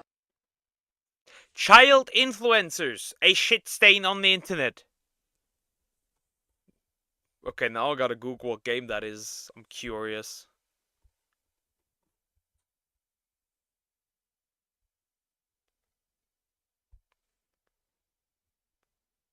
Well, that looks cute. That looks cute, I guess. Yes, that's deer. Mesozoic. I guess that would work. A fossil. Bro is like like one of the first suns ever created. How can you get on the Like dying star level with at like 30. internet and openly and very proudly say that you've trained your toddler to make content that not only should she not be making, but she absolutely hates making. And that is the depressing future for a concerning amount of children now. Because when my siblings and I were that age, do you want to know what our parents were doing? Buying us toys to play with. Yeah. That is exactly what you should be doing for this poor girl. Not creating jobs for a literal baby who can barely, if at all, read or write a proper sentence. Anyways, guys, thank you so much for watching this video. I know I've been in really random locations for this week, but my bedroom is currently under construction. So Redecoration. Anyways, that is pretty much the end of the video.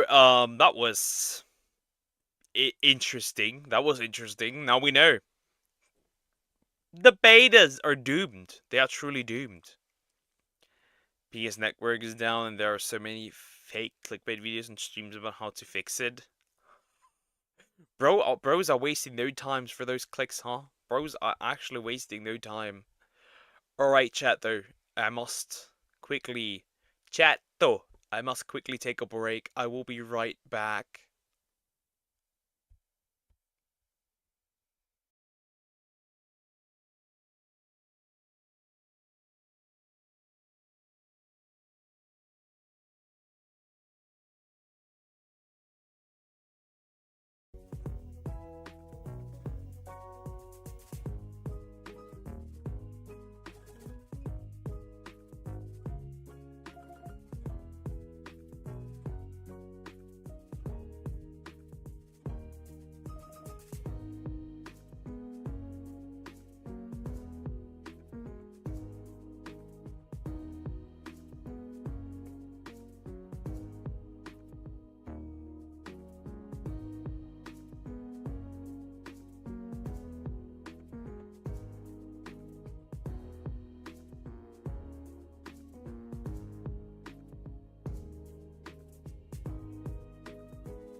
It is with great sadness to inform you that I have returned, and that I have forgotten the laundry to do the laundry.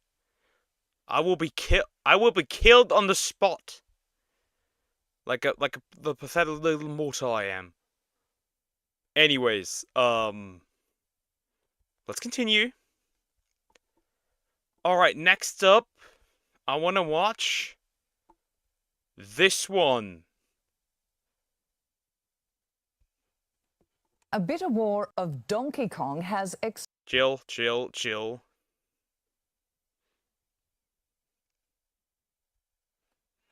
All right. Water, as usual. Water. Oh well, Poker. Yeah, I'm getting ignited on the spot.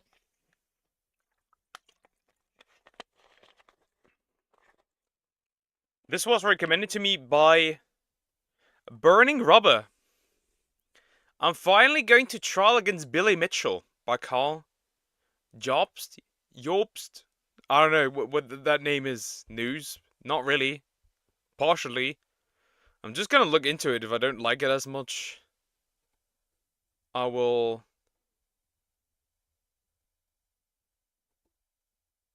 I don't know.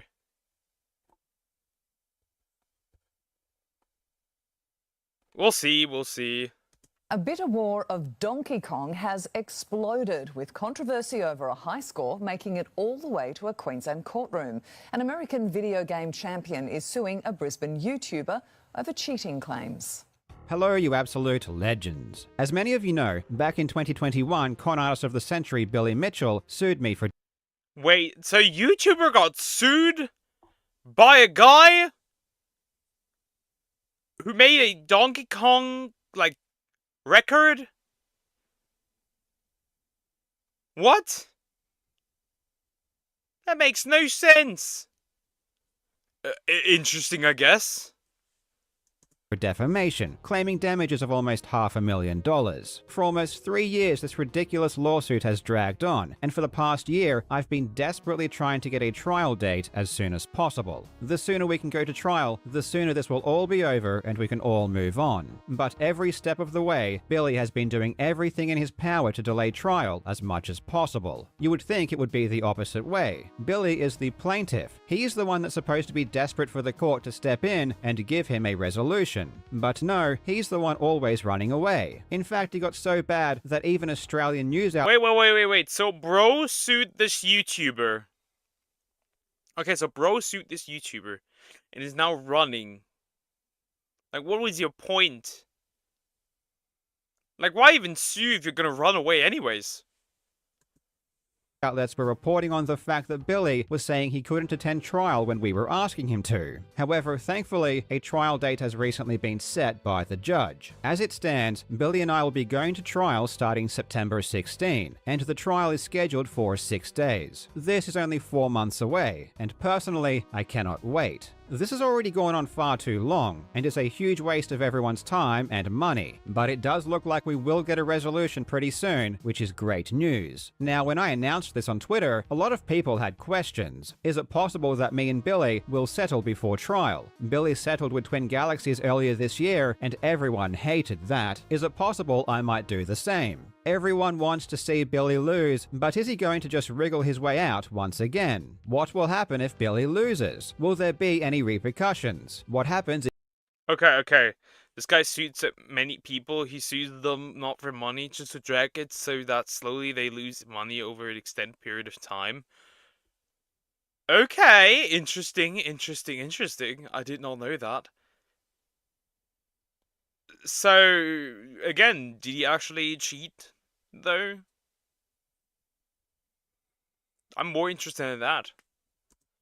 If he wins? In this video, I will answer these questions. Plus, we will take a quick look at a few of the things we will be arguing about in court. And some of the things Billy is trying to claim are insane. For example, and I swear to God this is real, Billy is trying to claim that he was never banned from Twin Galaxies for cheating. Yes, the guy who was banned from Twin Galaxies for cheating and sued Twin Galaxies for $10 million because they banned him for cheating is claiming in his lawsuit against me that he was never banned from Twin Galaxies for cheating. The lies never stop, and this is why trial is going to be so exciting. All of this will go before the judge, and it will be epic. Or, as I asked before, will Billy be able to weasel his way out? Let's find out. I really hope you enjoy. Now, legends, we are all huge Billy Mitchell fans here, and I know most of you are wondering, how on earth does Billy maintain such beautiful hair? I've never heard of this man ever once in my life. Usually he has money, and the people he sues,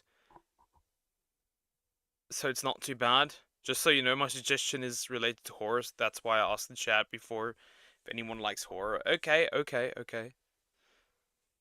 I'm actually gonna do SAO Bridged today, and then I can throw yours in tomorrow, I think.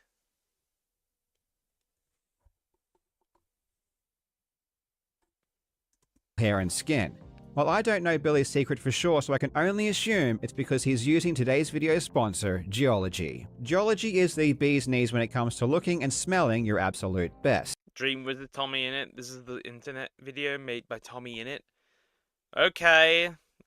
I'm probably not gonna watch that because I'm seriously not even that interested in the entire situation.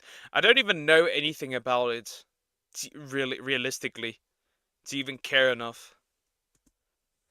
Personally, my skin is super oily, so I need to use Geology's everyday face wash or my face looks and feels gross. Plus, I use their nourishing eye cream because I have massive black eyes from not getting enough sleep. But if you have problems with dry skin or acne, Jump. don't miss out.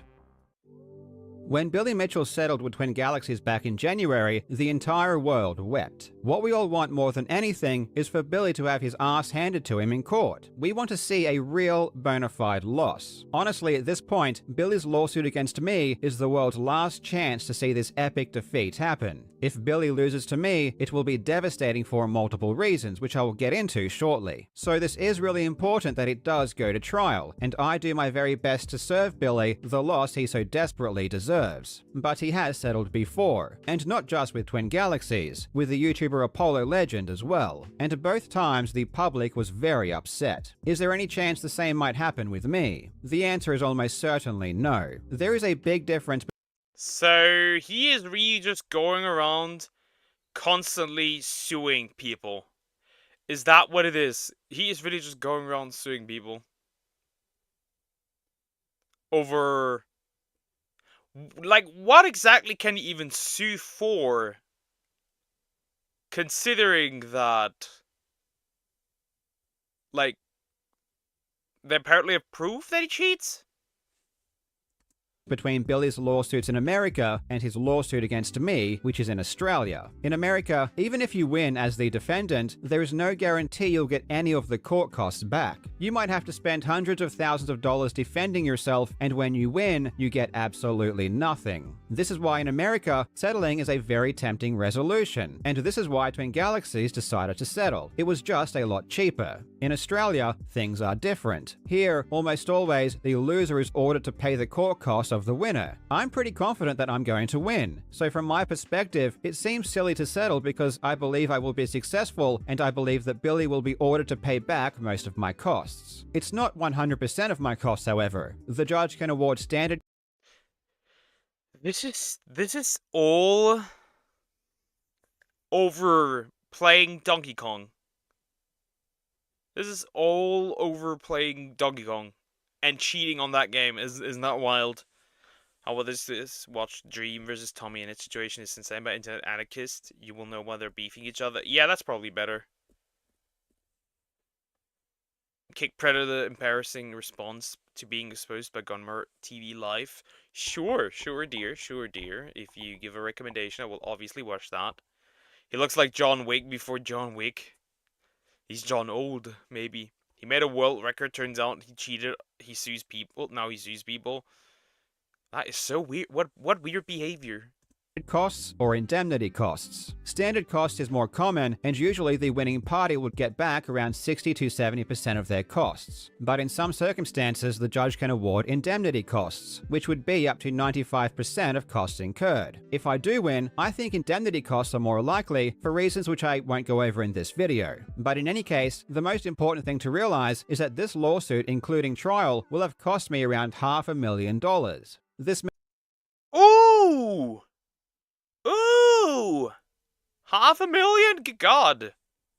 mean if Billy loses, he will almost certainly be required to pay me hundreds of thousands of dollars to cover my expenses. This is obviously a big deal, and I would be stupid to accept any settlement that didn't also include the payment of all of my costs, given that I think the judge will award them to me at trial. So the chances of me and Billy settling before trial are extremely low, and I don't foresee any circumstance in which that happens. Billy can't just drop the lawsuit either. If he does try to run away before trial or simply avoids it, he will lose by default, and will still need to compensate me for my expenses. This lawsuit will go to trial, and the only way for Billy to avoid it is to simply lose before that even happens.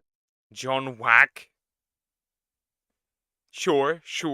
This is stupid. Like, just take the L, man. Just put the fries in the bag, get the ukulele out, and play it. If I were Billy, I would be shitting myself because if he loses, he will lose big. And right now, things aren't looking good. In saying that, nothing is certain in the legal system, and there is also a non-zero chance that somehow Billy wins. If that happens, I would need to pay back some of his costs, though it would almost certainly be on the standard costs basis. I don't know what Billy has spent so far, but based on the poor quality of work by his lawyers, it's probably less than half of what I've spent on mine. And while my loss seems unlikely, I would be an idiot if I didn't prepare for it. I've been privileged enough to have a lot of financial help from members of the public and people like Notch who have donated a tremendous amount of money. Notch? Straight up? How many popular people are in this? Good God. Wow. John Dick. Sure. But this only covers my own legal expenses. It doesn't cover any of the damages I would have to pay or any of the legal costs Billy has incurred. This might end up being hundreds of thousands of dollars on top of what I've already spent. Again, it's extremely unlikely, but I've done the best I could to earn enough money to survive the worst case scenario. And I'm happy to say that if the worst case scenario does eventuate, me and my family will survive. The lawsuit has taken an extreme mental toll on me, and it's affected this channel as well. I'm not free to just make the videos I want to make. Whenever I make a video, I have to consider the lawsuit, and if the video will be popular enough to cover my expenses. And the lawsuit takes up so much of my mental energy and attention, it's hard to think about anything else. That's one of the reasons I make so many Billy Mitchell videos. I spend so much time researching— Bro, wait, is bro so bro is farming him? Well, that's interesting. I just don't know. How could we get from cheating on Donkey Kong to this? Robbie Lake, man, did break his record of Donkey Kong. I mean, he cheated, so there's that. This guy. Apparently. Allegedly. The discount John Wick is fun, yeah, true. Walmart John Wick. Billy for the sake of my own defense, that it's hard to work on other projects. I do the best I can, but a lot of the time I just try to kill two birds with one stone and take what I've learned about Billy to make videos and use that to fund my legal expenses and prepare for the worst. Now, let's take a look at some of the things I will be arguing at trial. Obviously, I'm not going to cover everything here, and don't worry, I'm not going to spill any secrets or give away any strategies. Everything I mention here will be public information and already known to both parties. There are multiple ways to defend a defamation claim in Australia that go beyond just proving what you said was true or that it wasn't defamatory. One of them is to say that Billy didn't have a good reputation to begin with, so it's not possible that it caused him any damage. Before I published the video in question, it was already well established that Billy was a cheater. He had already been sued for fraud by Twin Galaxies, and I had already covered all of this in previous videos. Billy himself has already proven that his reputation was destroyed long before I ever talked. So, okay, so he is suing this YouTuber for defamation. Okay, got that down. So bro is suing him for saying that he's a cheater, though it's proven that he's a cheater. Okay. Talked about him, and he proved this by suing Twin Galaxies for $11 million in 2 states. He sued Apollo Legend for $1 million, and he sued Jeremy Young, Jeff Harris, and the Donkey Kong Forum for $3 million.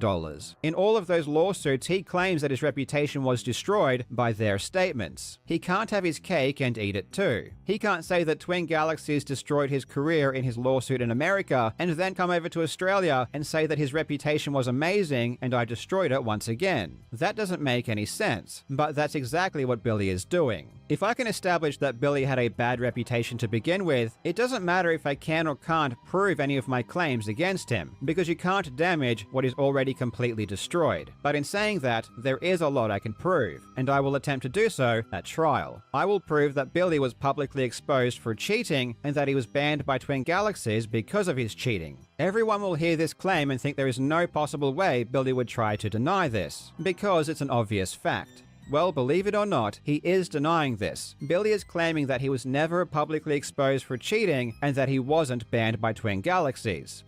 But if there's proof, then how can he... Like, he can deny it, of course he can deny it.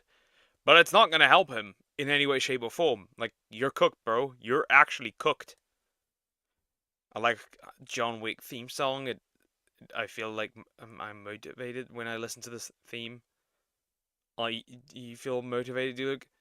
I barely have motivation. Most of what I do strictly comes down to discipline, to be fair.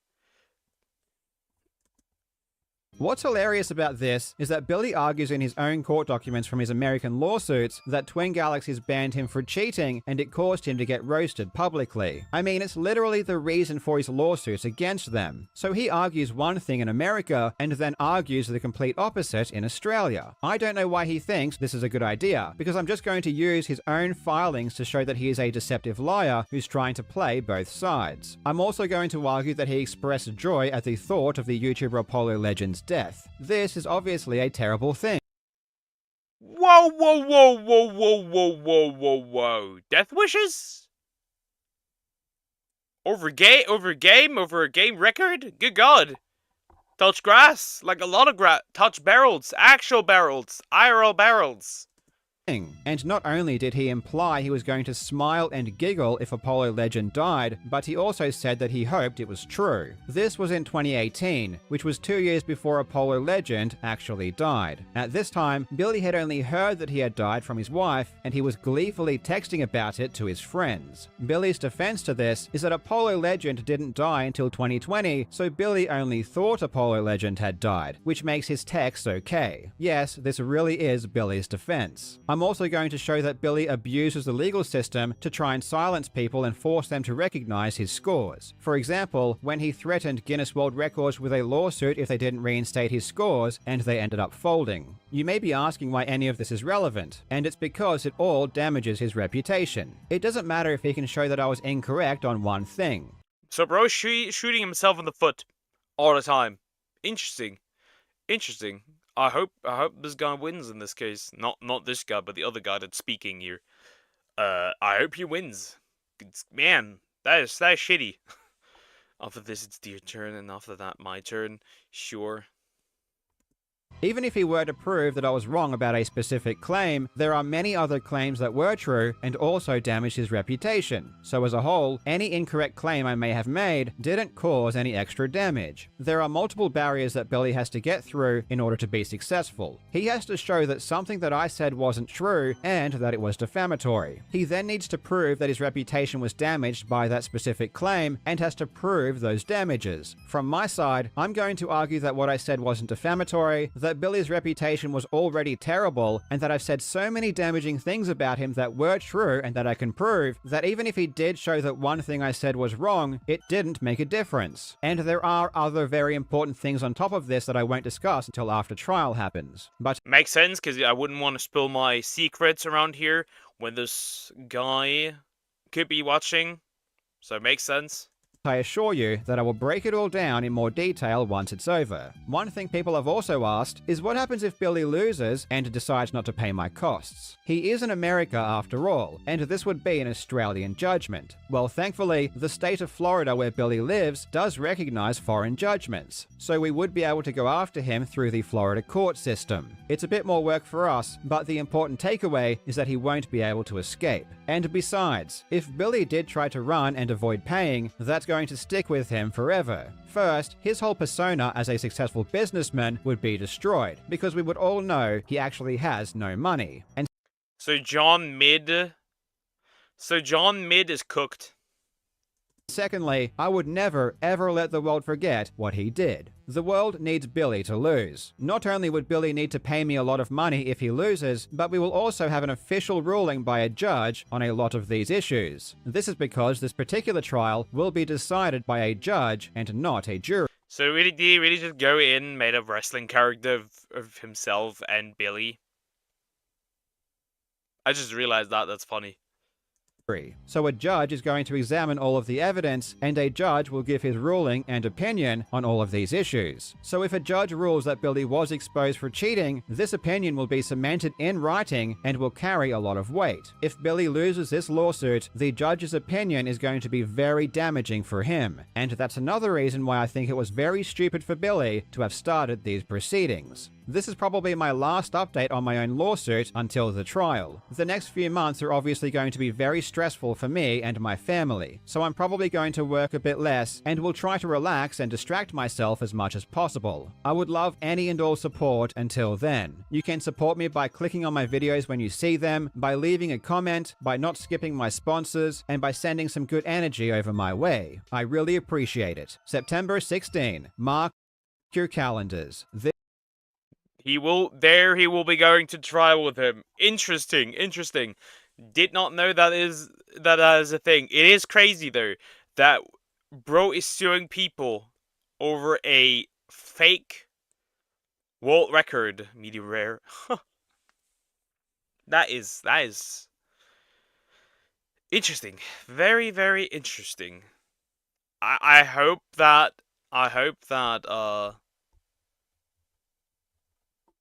obviously, I do hope that Carl does win this, because if not, it'd be terrible. It'd be terrible. But yeah, that's pretty much it. Wild. Actually wild. Now we do deer videos. Deer video. Oh god. If you're here today... Oh god. Oh god, let me drink something. I'm not mentally prepared for this one.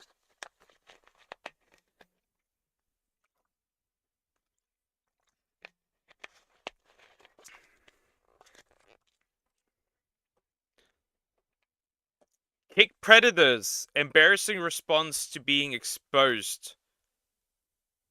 By Gunnar TV. Gunnar TV Live. Interesting. We'll see what this is about. I've not heard of this yet, so might be interesting. Let's just get into it. Let's see what this is about. Drink water, not something. I drank water just right now. If you're here today, you probably saw the video posted today, which was about a kick predator. This is probably a pretty fun movement that I'm doing right here for a pretty dark topic, but somebody goes after girls on Omegle, Omi TV, and Monkey app, whatever the fuck. Gunner, it's Gunner, not good. I read it as Gunner. It's Gunner.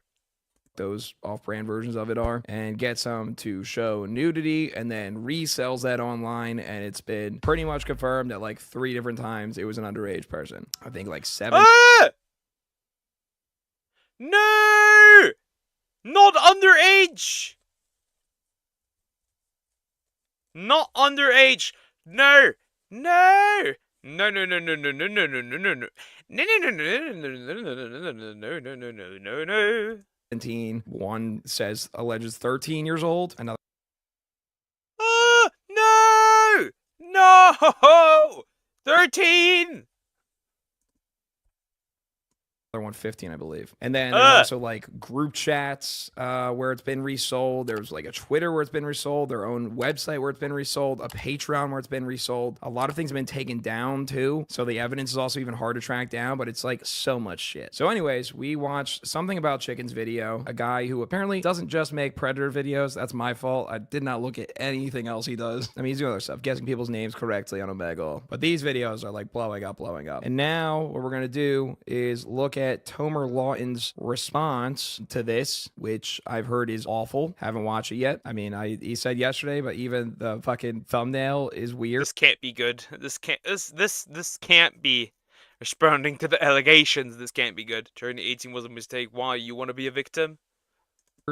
Like doing a thumbnail face and pointing at the guy who exposed you is a little strange, but okay. So let's just jump in, huh? Immediately. Dude, did you really need to watermark your apology video? Like, who's gonna reuse this and be like, oh, we gotta find out who that was for credit? Kick banned him as soon as he was reported, thank God. I love how Drake was on here, bro. Is never beating the allegations. Babe, wake up. Miles Morales is catching They reactception. It's just a guy reacting to another guy. Yeah, that's not necessarily my thing. That's not necessarily my thing. I don't know if I want to watch this. I don't want to watch this, I think. I don't think I want to watch this. It's 3 times reused content. I don't know if I want to watch this. I don't think so, dear. I don't think so. I don't think I want to watch this. It's like react. That's like a reactception. I don't know. It's like I'm reacting to this dude, reacting to this dude, reacting to his allegations. Good God. I got another. No reactception, please. No more reactceptions. Give me a proper drama video. If there's drama, give me a proper drama video. I got another one. Well, let's check Discord. Well, you don't send them on Discord, so yeah. Let's see. What is the other one? Quick mortal, quick child.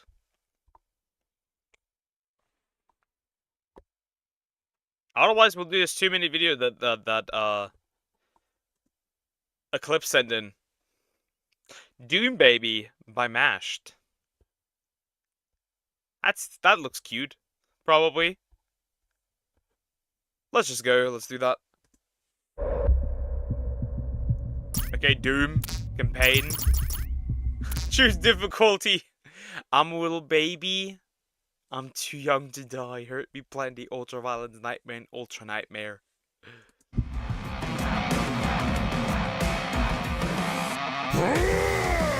Where are you, Doomslayer? I will rip out your intestines. Let me guess. It's not the Doom Slayer, but it's just the baby Doom Slayer. It is a baby Doom Slayer. He doesn't even wear pants. He just has the helmet, the gloves, the boots. And that's it. It actually is a baby Doom Slayer.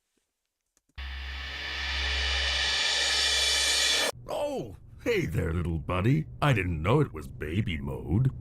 Oh, hey. It's baby mode, is it? Oh. Baby mode. It's baby mode. That is cute. That is cute. Oh no. Ah, you got me. I'm dead. All right. On you go, killer. You've got a long day ahead of you.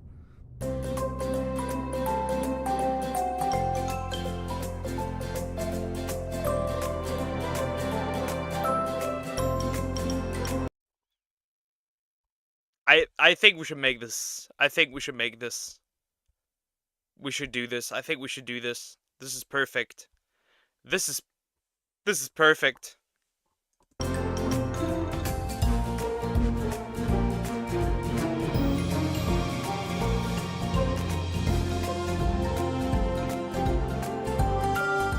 Vegetos! Vegetos! Whoa, okay. Phew! fun a day, huh? We should be heading back soon. It's baby mode!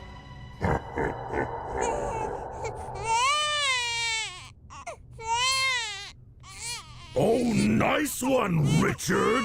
Oh shit, I mean not, I'm sorry. There now. I think it's bedtime for this little soldier. Bedtime for this little soldier. This is so cute! Stop it!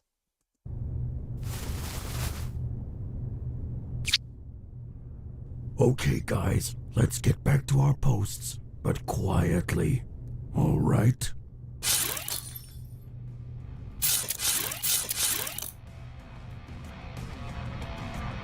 Wait, is that the actual Doomslayer now? Like the baby inside? Okay. I will eat your soul! I will eat your soul. Understandable. Journalist mode be like. I mean, it is journal mode, definitely. It does seem like it. This is cute.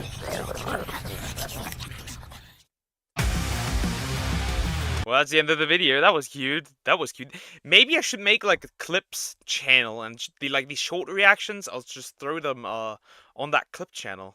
That could be fun.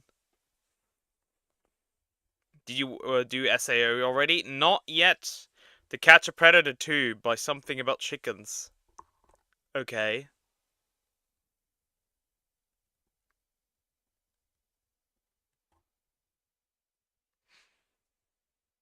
Oh, so it is this dude. Dude, that's 58 minutes long! Good God!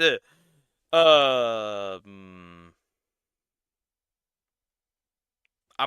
might do something else. I might watch something else before that. Good God, that's 58 minutes long. I'll probably throw that in towards the end.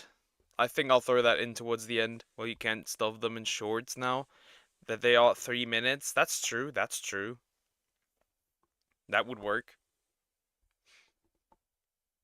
We're doing SAO abridged. Like right now. 58 minutes. Yeah, 58 minutes is wild. Because I'm so... Never mind, different video. Because I'm so pro. Like... Dude, I will probably watch it, but... I don't know, not right now. Anyways, SAO Abridged Parody, Episode 01. An hour, yeah. Episode 1. It's by Something Witty Entertainment. I'm just recently rewatching SAO, by the way. I'm at episode 22 right now, season 1. It's not as bad as I actually remember it. It's actually not as bad as I actually remember it. It was actually kind of fun to watch. The whole, like, sister thing is a bit iffy, but aside from that, like, SAO would be great. Just remove the harem. Thank you. Just remove the harem.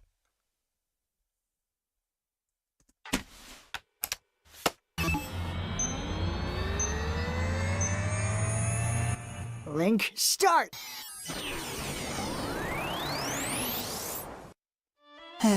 Sword Art Online. It's been a while since the beta. Wonder if they changed anything.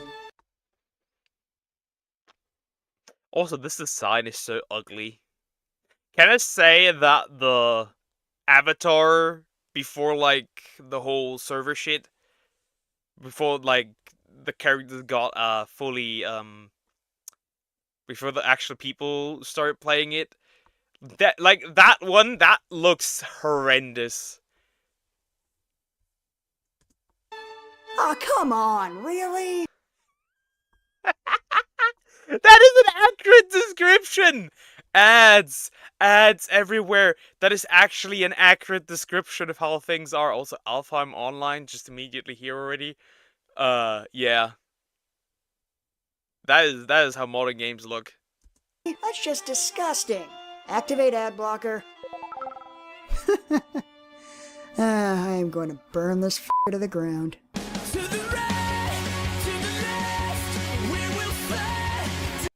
I'm careful with music. I'm very careful with music.